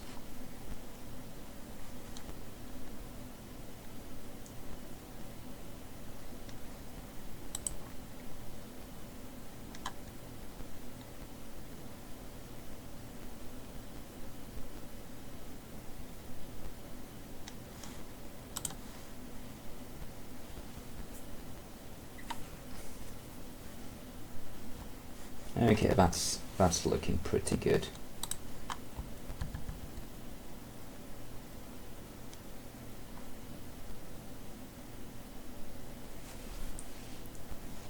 No, the delta is going back up, and it's super low, and it's super high, and it's super low.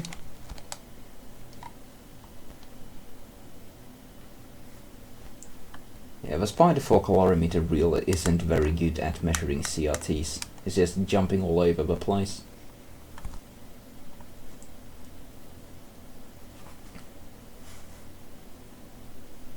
But it seems to be sticking pretty stable now.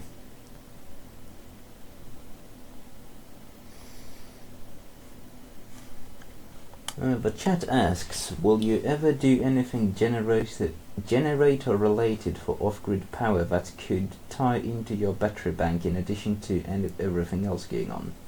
Like a diesel generator? No, I'm not particularly interested in burning fossil fuels for electricity.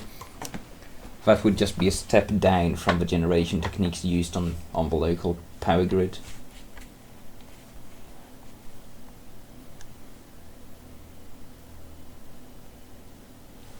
And we're well within specs for our color temperature here. Should we? Let's try and drop the green one step, see what it does. If it's going to stick more stably around a lower delta E. It does seem to stick more stably around a lower delta E. Delta of 0.5 is pretty good, but the white point on these monitors is usually very good, it's just that they are horribly non-linear.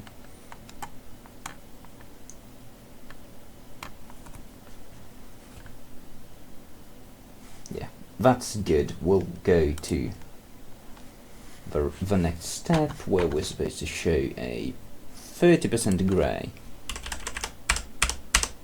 30% grey.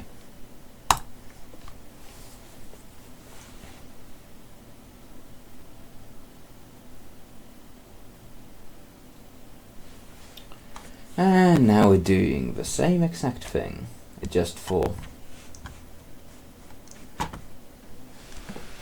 283 and 298. And we have to adjust We have to adjust, if red and green are available, adjust Y with green then X with red. Okay. So our Y is way too low, so we will add a lot of green.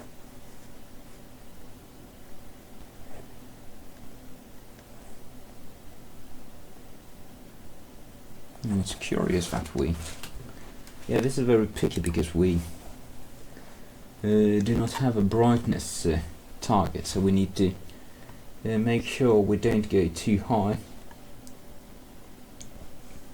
I want our Y to be 298.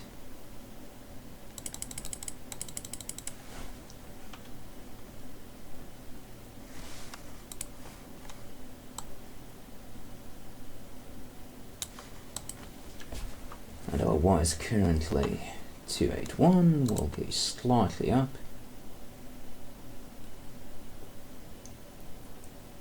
Give me 298.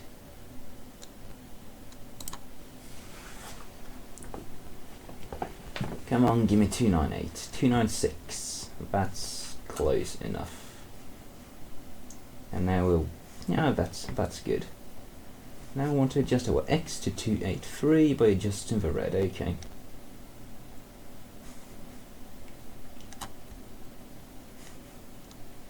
And our race, which direction do we want to go? More red gives more X. And our X is currently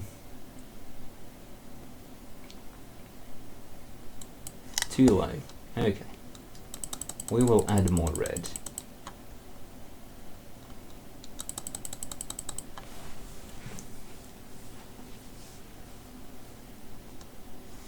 That's way too much red. Going for an X of 283. 293, no. Update, please. Less red.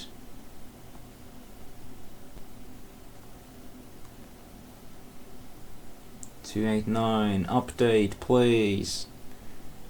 29, less red.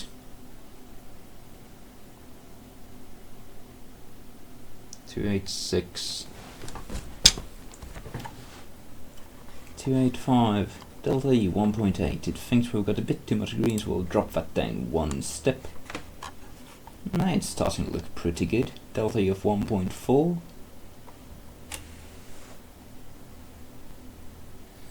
The chat says I want to convert all my AC monitors TVs to 24 volt DC to use my battery back. That sounds like a bad idea because you're gonna run into so much cable loss. Okay, our spec is X283 plus minus 0.01, we're within that. Y298 plus minus 0.01, we are within that. So that's good. Moving on. Okay, now I want to show a white picture. Give me a white picture. 100% white.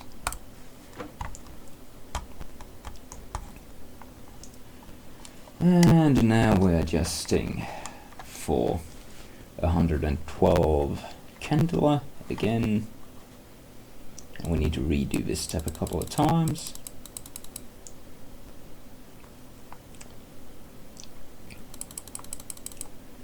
Give me the right brightness. That's roughly 112. And we want to shoot for the lowest possible delta E.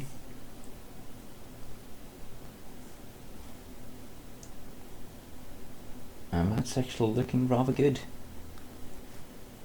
Our X is slightly too high, which means that we could... Our X is a bit too high and our Y is a bit too low.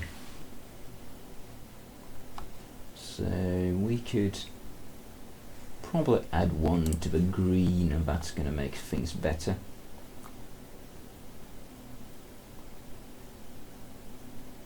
That made everything worse. Let's add one to the blue as well. Well, that looks good. And that looks bad. That looks good. Stupid colorimeter isn't good enough for doing this.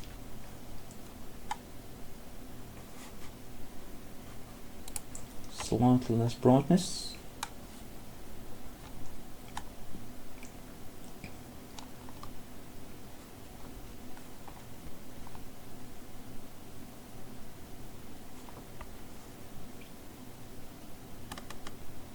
We have slightly too little Y, really. Let's add one to the green. Make everything better, come on. No, that's made it worse. Back one step on the green.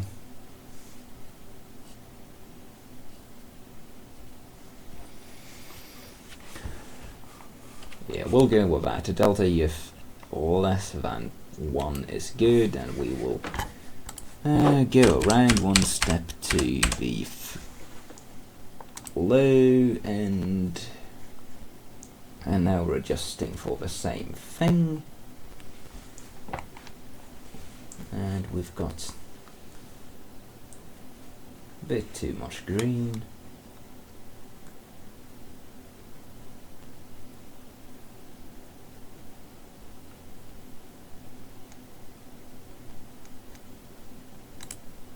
We'll remove one step from the green, come on. Give me a better delta E.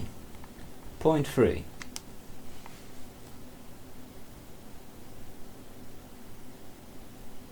And now we're waiting for the next measurement. 0.5.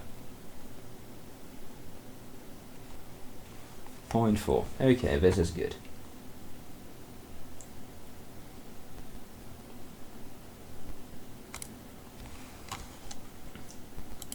And we're going back to the all white.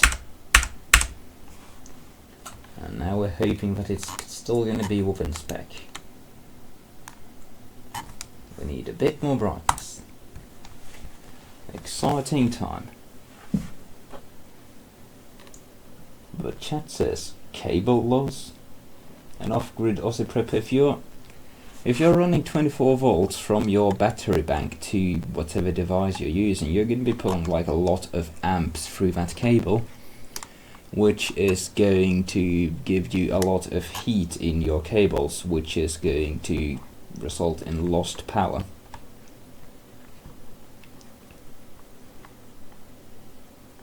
We will take blue down one notch. Let's see what that does.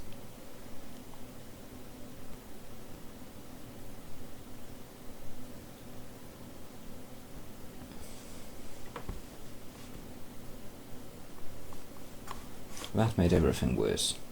Blue back up.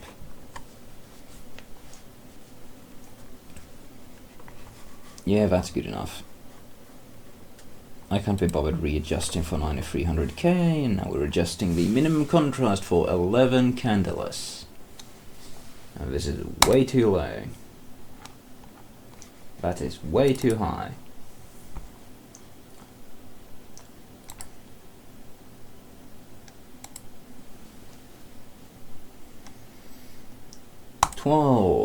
Come on, give me 11.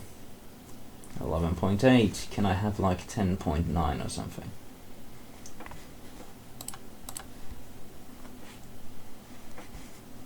$10.97. That's good. Wait for the luminance to stable. So we're waiting for the luminance to stabilize. That's stable enough for me. It's sitting at 111.5. Now we're about to adjust for 6500K. Look at that. So now we have completed 1 out of 3 identical calibration steps. So I'm just going to change my reference to D65.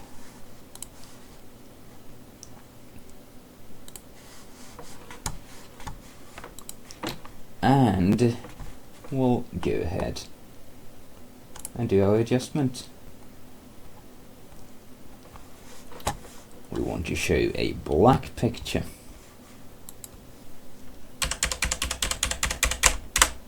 Black. Okay. And now we're adjusting for what I've set the program up for. An X of 313 and a Y of 329 and a brightness of 6.5.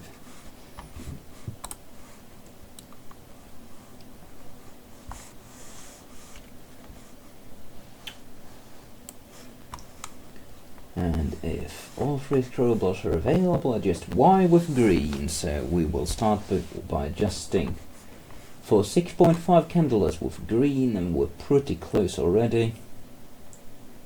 It thankfully starts off with the values you left off with, so it's smart enough to grab the values we just produced for the 9300K adjustment and just import those for the 6500K adjustment. So we're just modifying our 9300K to become 6500K. So adjust Y with green, then adjust a little Y with blue. Okay. And our little Y is way too low, and reducing blue raises our Y. So we'll reduce our blue for 329.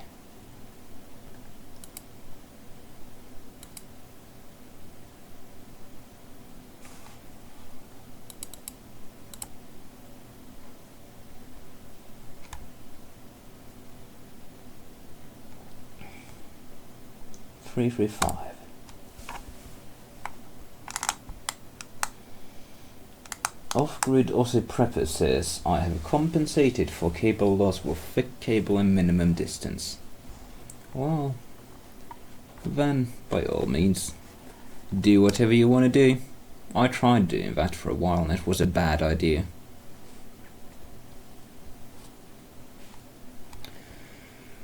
So we're adjusting our Y for 329, we're at a Y of 326, which is pretty good. It's well within spec. And an X of 313, and hey, we're pretty much within spec on everything with a really low delta E. And we're within spec of our luminance as well. Maybe I can raise the green just slightly to raise the luminance. Is that good or is it bad? No, it's bad. It's bad.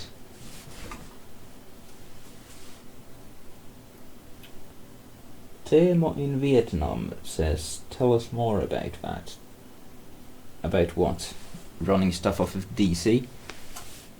I ran like low voltage wiring, really thick wiring from my solar bank at the time to the workshop where I connected various stuff up to it, and I very quickly realized that I would have to run like 50 square millimeter wire in order for it to not be incredibly inefficient, to the point where it would make more sense to just have an inverter running all the time.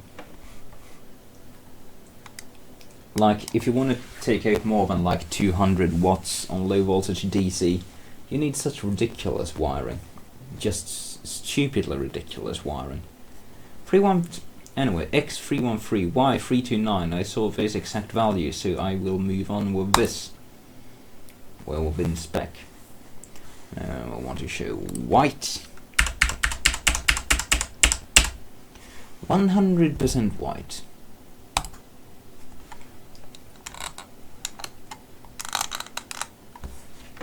And now we're adjusting for 97 candles. The chat asks, what kind of load though? I was trying to use any kind of load. What does it matter? We're talking DC. Current's a current when it comes to DC. Give me 97 candles, please.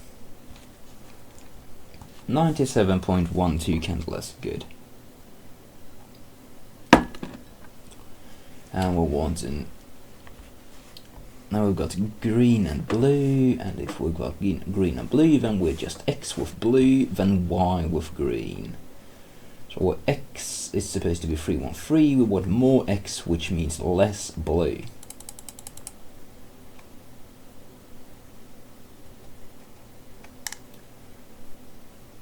We want even more X, even less blue. I want even more X. I want even more X. Give me X. 305. We want 313. Give me more X. Give me less blue. Like on the topic of running DC, consider I am running a 48 volt system right now, but even though I'm doing that, I'm running an inverter because it's just so much less work just running an inverter and not converting your devices, because it's difficult getting your hands on, you know, reasonable quality things which run off of low voltage DC.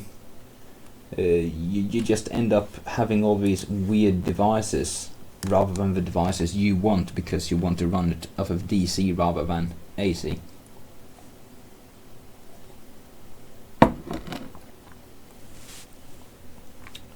We want less blue.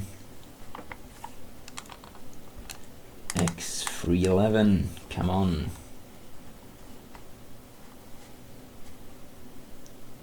312. Okay. One step less blue.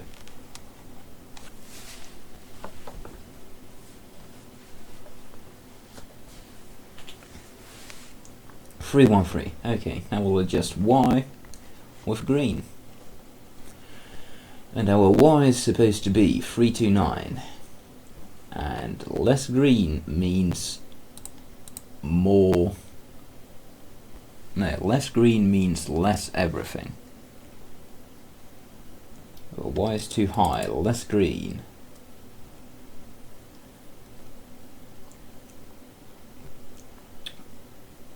We still want less green. Y is supposed to be 329. Less green. Come on. Now we're talking. Coming down in delta E.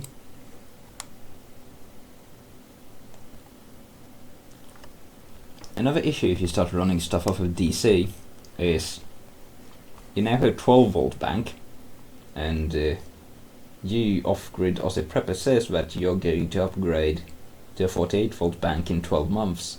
Well, if you start running stuff over 12 volt DC, then you're gonna have to replace all those things when you change your bank around. And that sounds like a bit of a bother.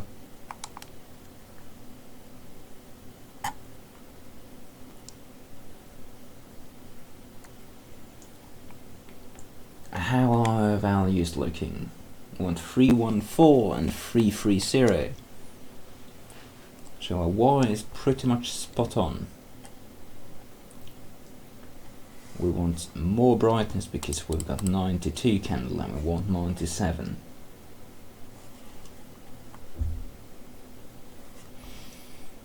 $95, $96, $97.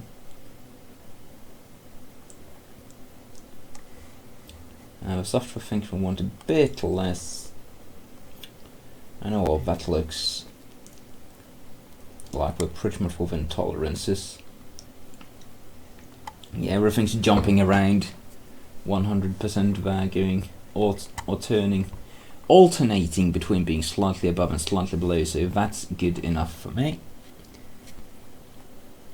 We will OK for this. Now we should put a 30% grey into our monitor again, and we're going to be adjusting the low end, and we're looking for the same chromaticity coordinates, and we've got red and green sliders available. And when we've got red and green, then we're just Y with green, then X with red. And our Y is 347, it's supposed to be 329, so we want less green.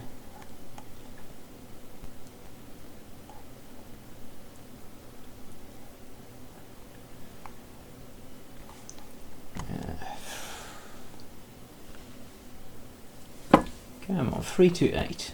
That's pretty good. 327.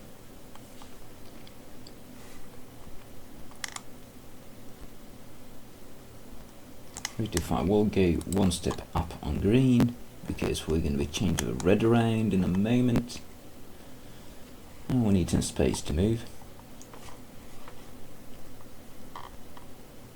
So we want to adjust X with red, and more red equals more X, and our X is currently too high, so we want less red, which means that we're going to get more Y.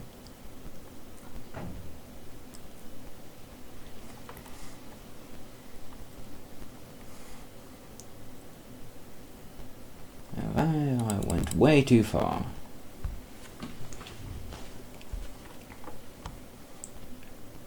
Our X is 308, we want 313. Now I'm going to fetch some more water, I'll be back in a minute. Isn't this exciting and fun?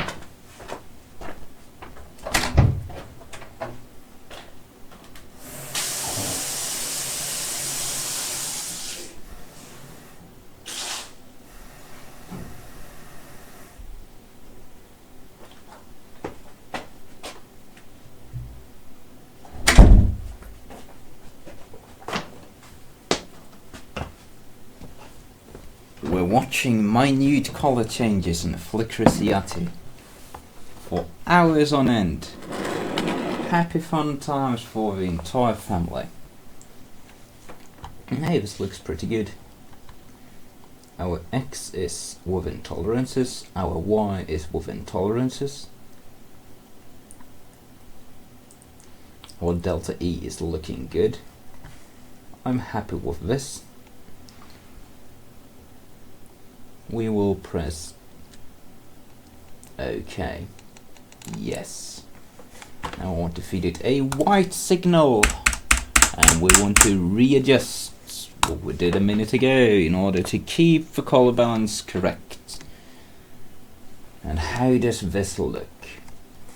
We want slightly more brightness, one step more brightness, because we're shooting for 97 candela. Everything's looking rather good now, because this is a shitty Spider 4, everything's jumping around, but it seems to be rather settled at a delta E of like less than 1, which is good.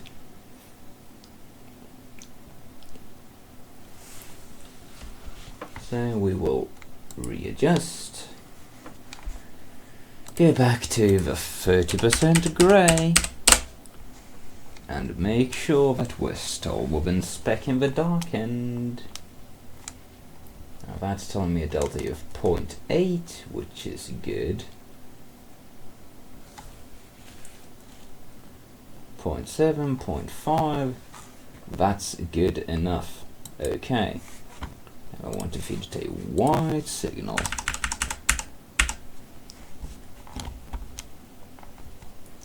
And this should still be within specs since we didn't touch the adjustments. And that is looking good except for the jumping aroundness of the cheap colorimeter.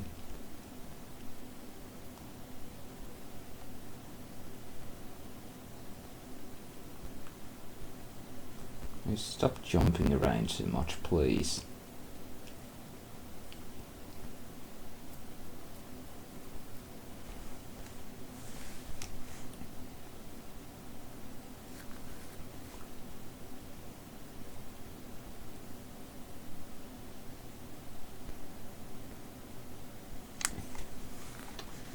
Alright, that's... what are we supposed to do about this? Our chromatistic coordinates are slightly too much on both X and Y, but our delta E is jumping around a good value. Let's increase the blue by 1 step and see if it'll do good for us. That's looking good.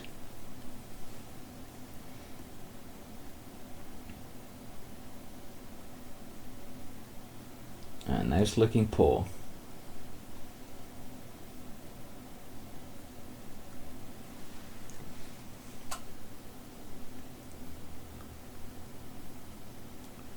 Yeah, this gives us a bit too much blue. So we'll go back 1 step on the blue. Back 1 step on the blue. Now that gives us slightly too little blue.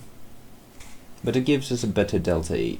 And we haven't changed anything now because I went back on the change. We'll OK and move forward.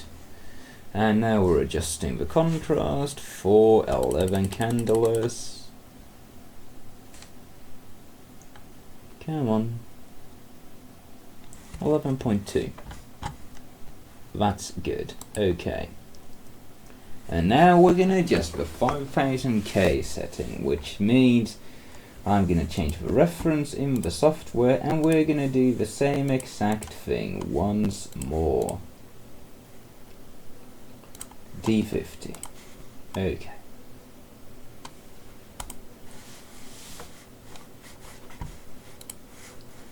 We are about to adjust the 5000K color temperature.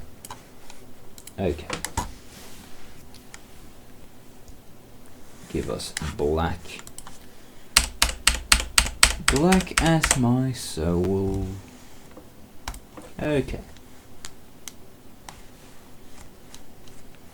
Adjust for 6.5 candles. And coordinates of x is 346, y 359. And we are supposed to adjust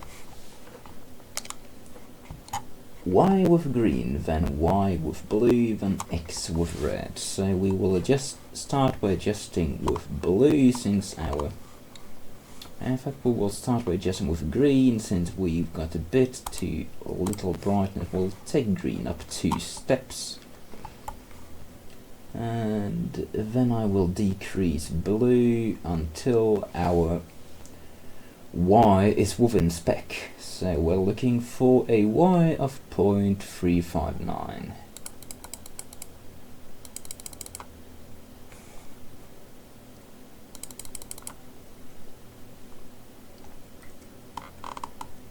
.383 .371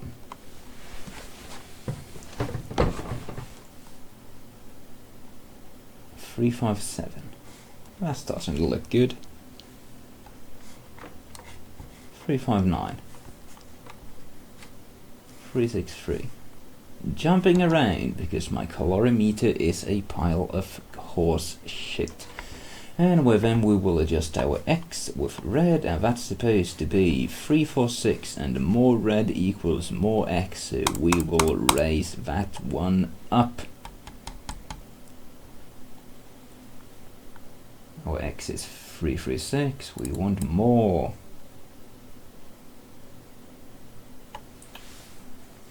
The chat says, haven't you done yet?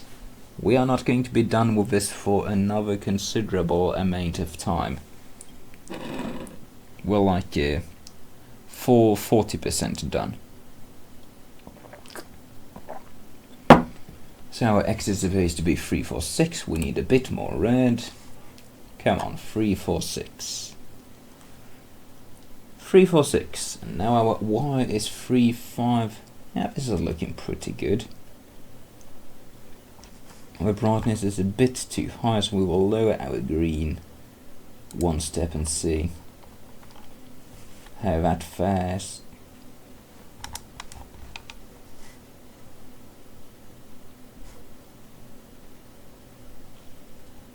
That's looking pretty good. Our Y is supposed to be 359, it's a bit low. It thinks we've got a bit too much blue, which I can...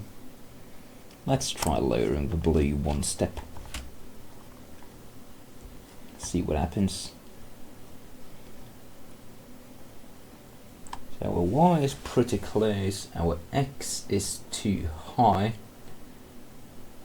which means we can decrease our red 1 step. Kyle Velour X, can 2 APC Smart GPS be hooked to the same 24-volt battery pack? Yes, but the runtime calibration will obviously be incorrect on both of them.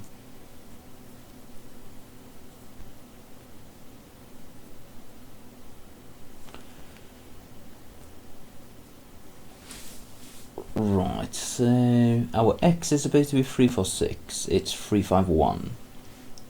So we will take red down another step. Now it's starting to look pretty good.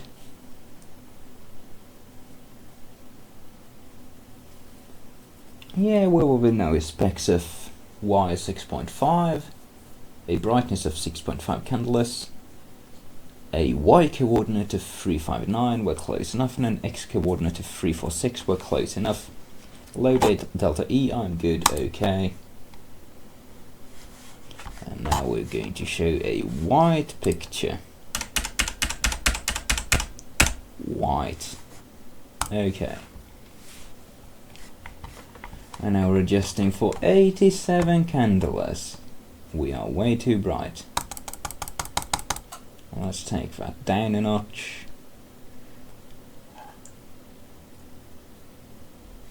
That's close enough.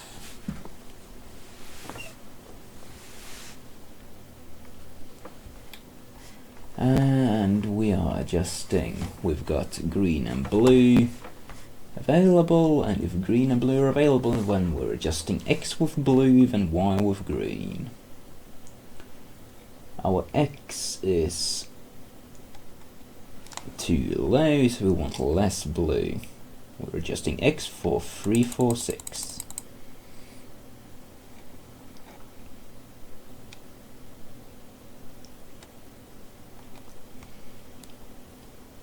And Kyle, you can connect those two UPSs together just fine. The battery charger is completely separated. It's isolated.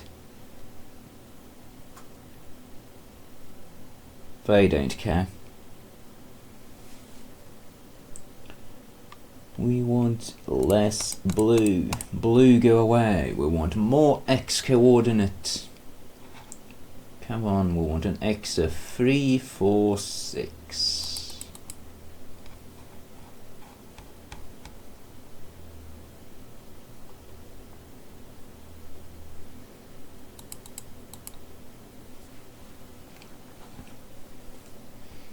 If you connect two APC UPSs to the same battery bank, one of them is going to have a higher charge voltage than the other, so one of them will just not charge. They're just gonna, one of them is going to charge, the other one's going to not just think, hey, the battery voltage is too high for my charger, I am not going to put any current into that. So it's fine.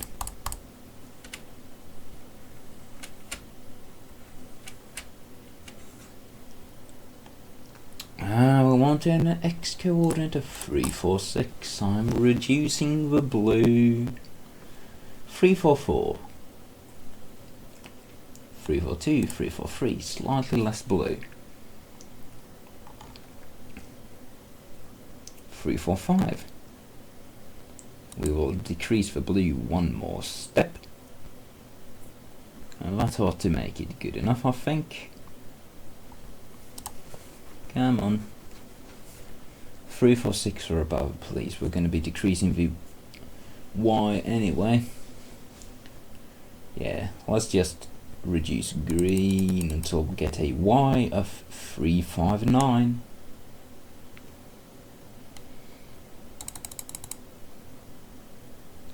Three, 6, 8. 3, 6, 7. Come on, less green, please.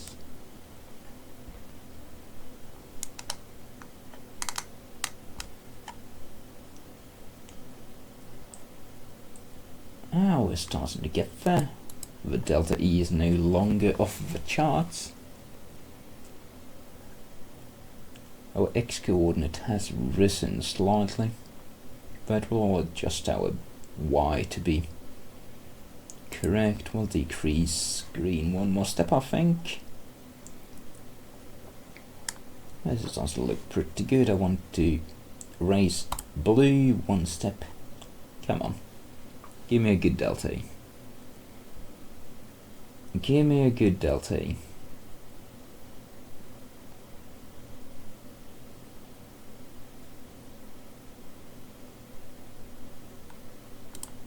Let's raise both green and blue one step since it thinks we've got too much red.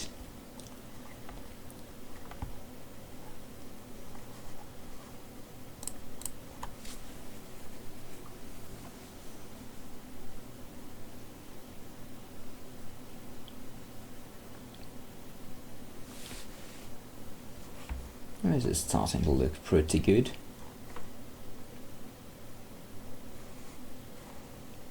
Slightly too much X, slightly too little Y, so we'll increase the green by one step.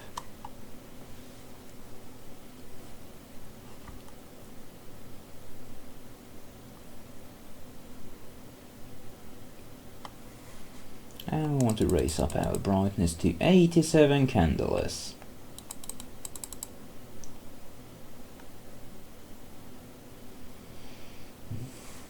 90 candles, that's too much.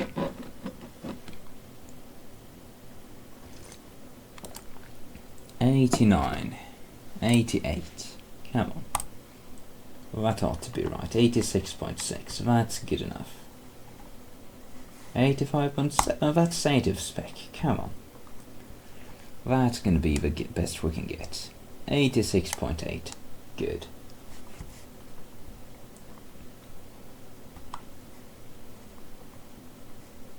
So we've got a pretty good delta E.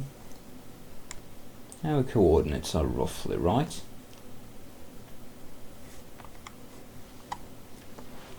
I think, perhaps we can do, let's try and raise green and blue once both, just to make them catch up with red a bit, if that'll give us lower delta E's. That's looking pretty good. Hey, delta E of 0.0. That would be theoretically perfect. The chat asks, how do I donate? What's your PayPal address? There is a donation button on the About page for the channel if you want to give me money. Or you can do like the YouTube super chat thing, but I've got no idea how to set up your credit card with YouTube. But you should definitely give me money because this is such high quality entertainment, am I right? But yeah, there's a button on the About page for the channel if you want to send me cash. Cold hard money. And well, we've got a very good delta E right now, way below 1. And our brightness is perfectly within spec, so I'm just going to go OK on this. And now we're going to give it the 30% white again. And we're going to be playing with some more sliders until we get the right delta E value. Oh shit, my main camera's running out of battery. Hang on, I need to fetch the charger for that.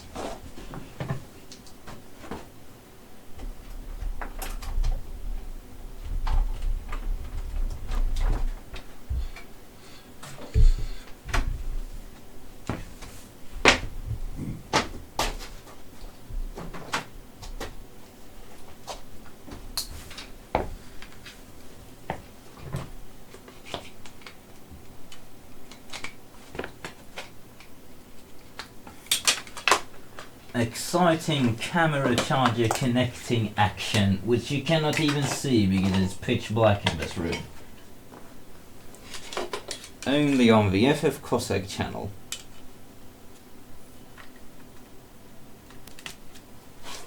Okay, now you're not gonna run out of battery, and we're not gonna have to end this stream early. Woe is me.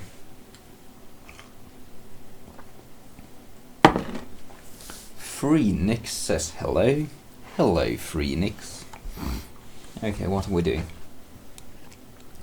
So we're adjusting X for 346, Y for 359, and we've got red and green. That means we will adjust Y with green, then X with red. So our Y is slightly too high, so we will decrease that.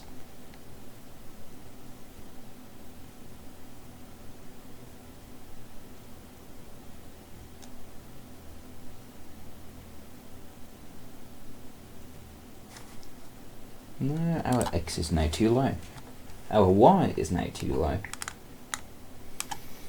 Oh, this is so much fun. So, yeah, we can choose between having too much Y or too little Y. We're going to be lowering our X, which means our Y is going to go up. So we'll make our Y just slightly too little, and we will decrease our red.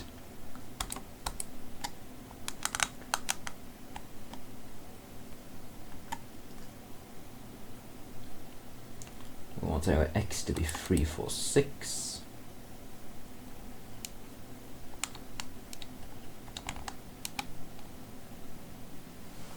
3.4. Oh, that's way too little. Come on, give me 3.46. Demo in Vietnam says test.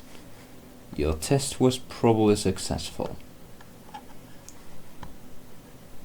Hey, our values seem to be within spec now. We've got a really low delta E value of us reading incorrectly. We are definitely within spec though at 3.46 and 3.59. So I'm gonna go OK, and we're gonna feed the monitor a white signal, and we're going to redo the step we did a minute ago. Because you go around in a loop, because these steps affect each other. And now everything's looking horrible here. So we want to adjust X with blue, then Y with green. Our X is fine, our Y is a bit too low. We're just our Y with green, and our Y should be slightly more. So one more step green.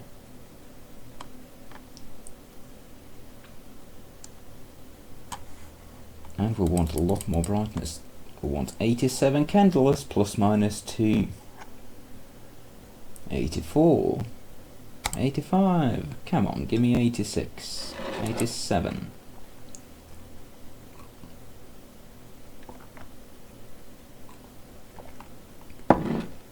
$87 candles and a horrible delta E. What's gone wrong? What's gone wrong?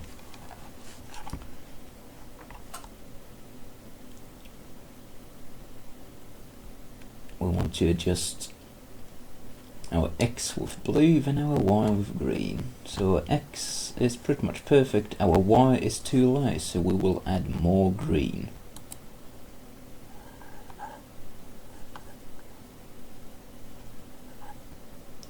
Even more green.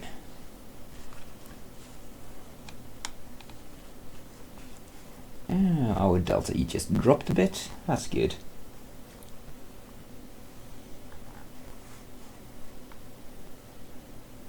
We want a bit more Y, so we'll add a bit more green.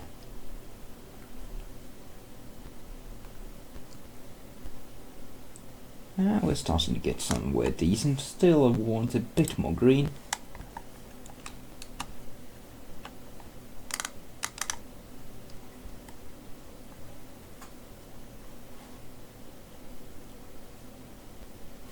Now our X is slightly low, so we will remove a little bit of blue, and I think we might be at a reasonable balance after that.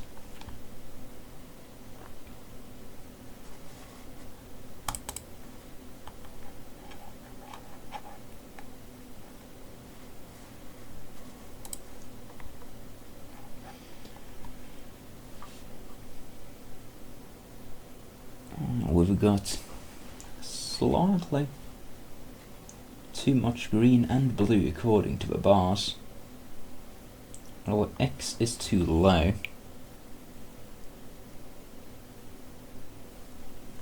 We could probably try decreasing blue one step.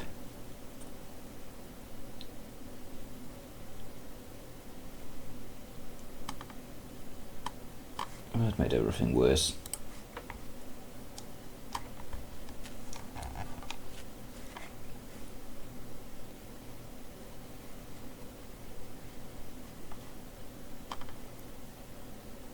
Alright, we'll say that's good enough. We'll readjust again because it's going to take a couple of turns to get this right anyway. So how is it to look at the low brightness setting?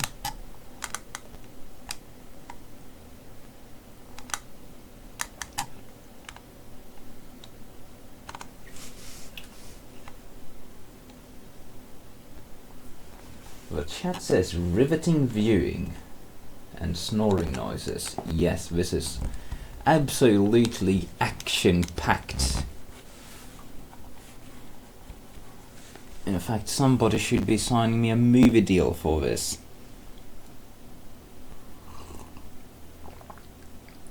full action color calibration. I'm actually just streaming this as an example to show how long this bloody well takes, because it is not a fast process. Goya B says, still going, eh? Yes, we are still going several hours later. And we want to adjust. If red and green are available, adjust Y with green, then X with red. Our Y is a bit too high, so we will take that down a notch, which will give us a bit more X as well, so this might be all we need. And that's looking pretty much perfect to me. That's good, okay. Give me white. Please give me a good result of this. I don't want to keep doing this forever. Yeah, this is looking pretty good. Low delta E, brightness is one step too low.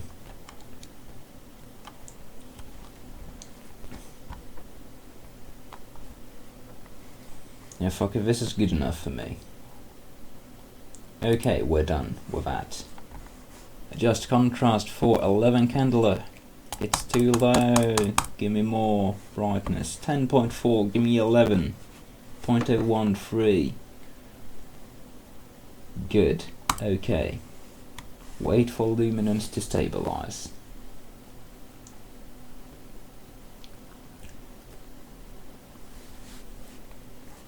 And that is stable at 87. Good, okay.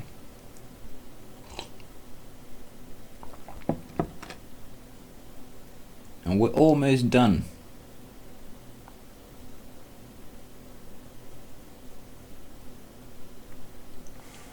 Adjust for 82 candelas, plus minus 2. Hey, we're almost right by default.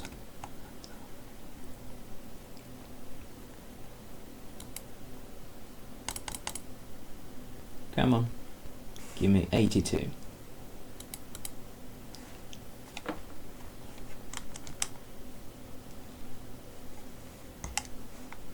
.4.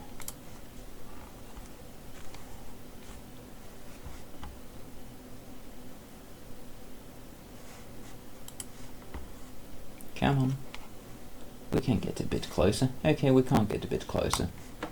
82.4 it is.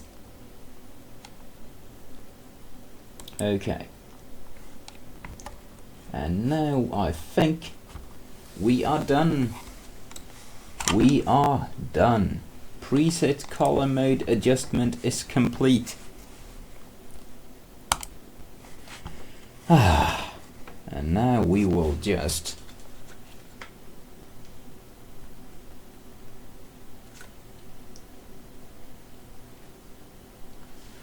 finalize this by clicking there, select. Okay. Do you want to set the final values? Okay. Final setting is complete. Woohoo! It's done! It should be calibrated now, except sometimes it forgets all your settings and you have to do it all over again because this software is shit. But this looks good.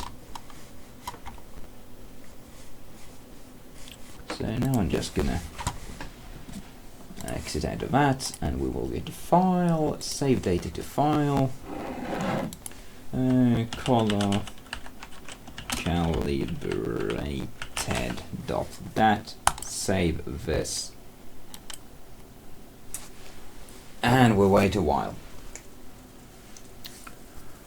Oh, fuck's sake, how long's that taken? For how long have we been doing this?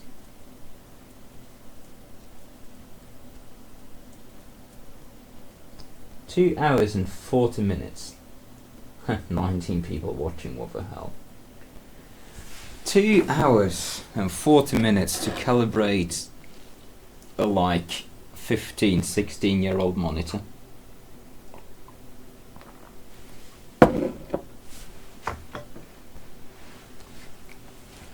What a pain in the ass. But now I should actually have two CRTs which are calibrated very close to each other.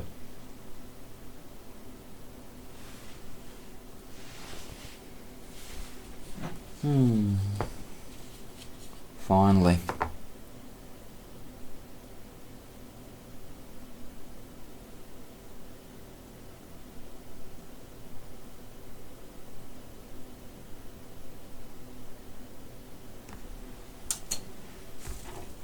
And it started up again, and this is where we're gonna see if it's forgotten the settings, which it sometimes does.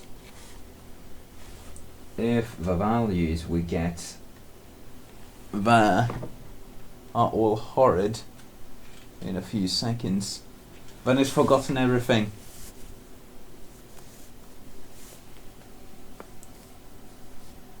And that looks absolutely horrible. That looks so bad.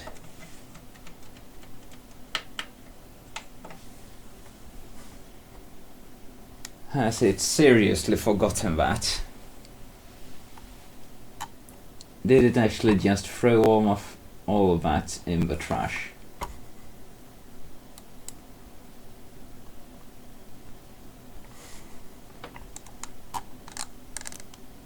Oh, come on.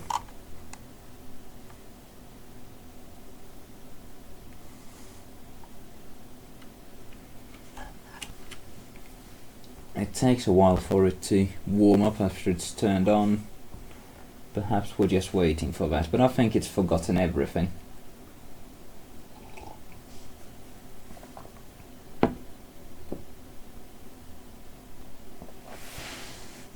For the love of all that's holy.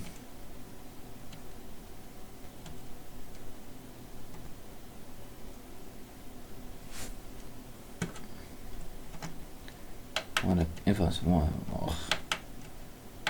Please.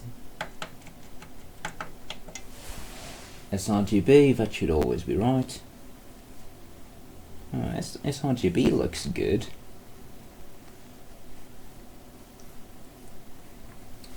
Why would not 6500K color preset look good then? Because they go on the same data.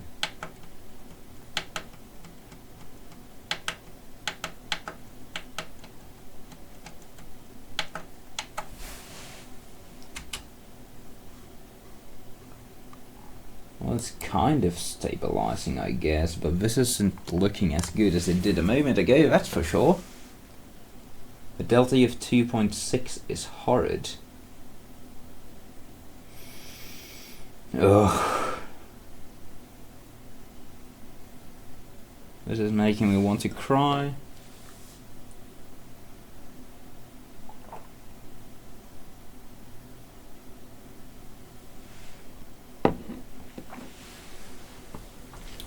How well does it track with brightness?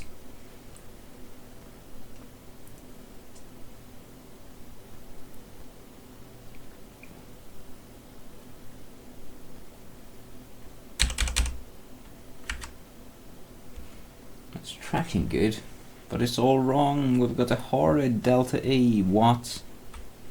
Oh Jesus Christ, what? That's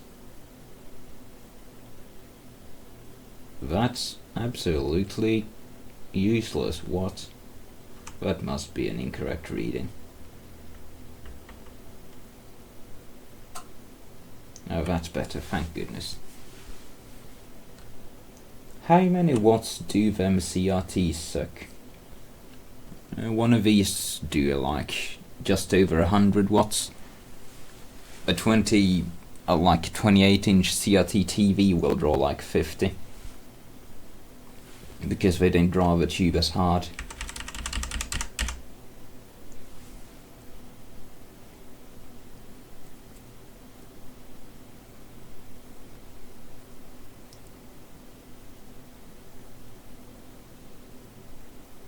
Oh, come on, update.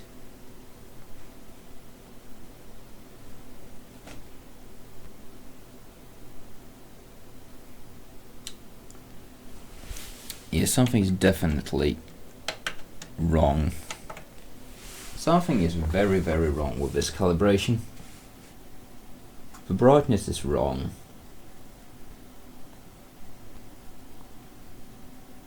The delta E is wrong.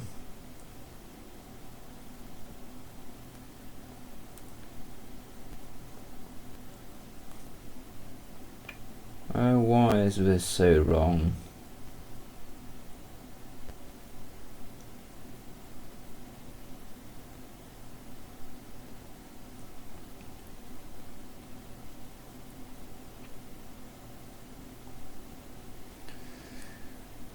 Anyway, this is depressing. I'm gonna end the stream now. Thanks to everybody who watched. I'm probably gonna redo this alone tomorrow or something. Goodbye.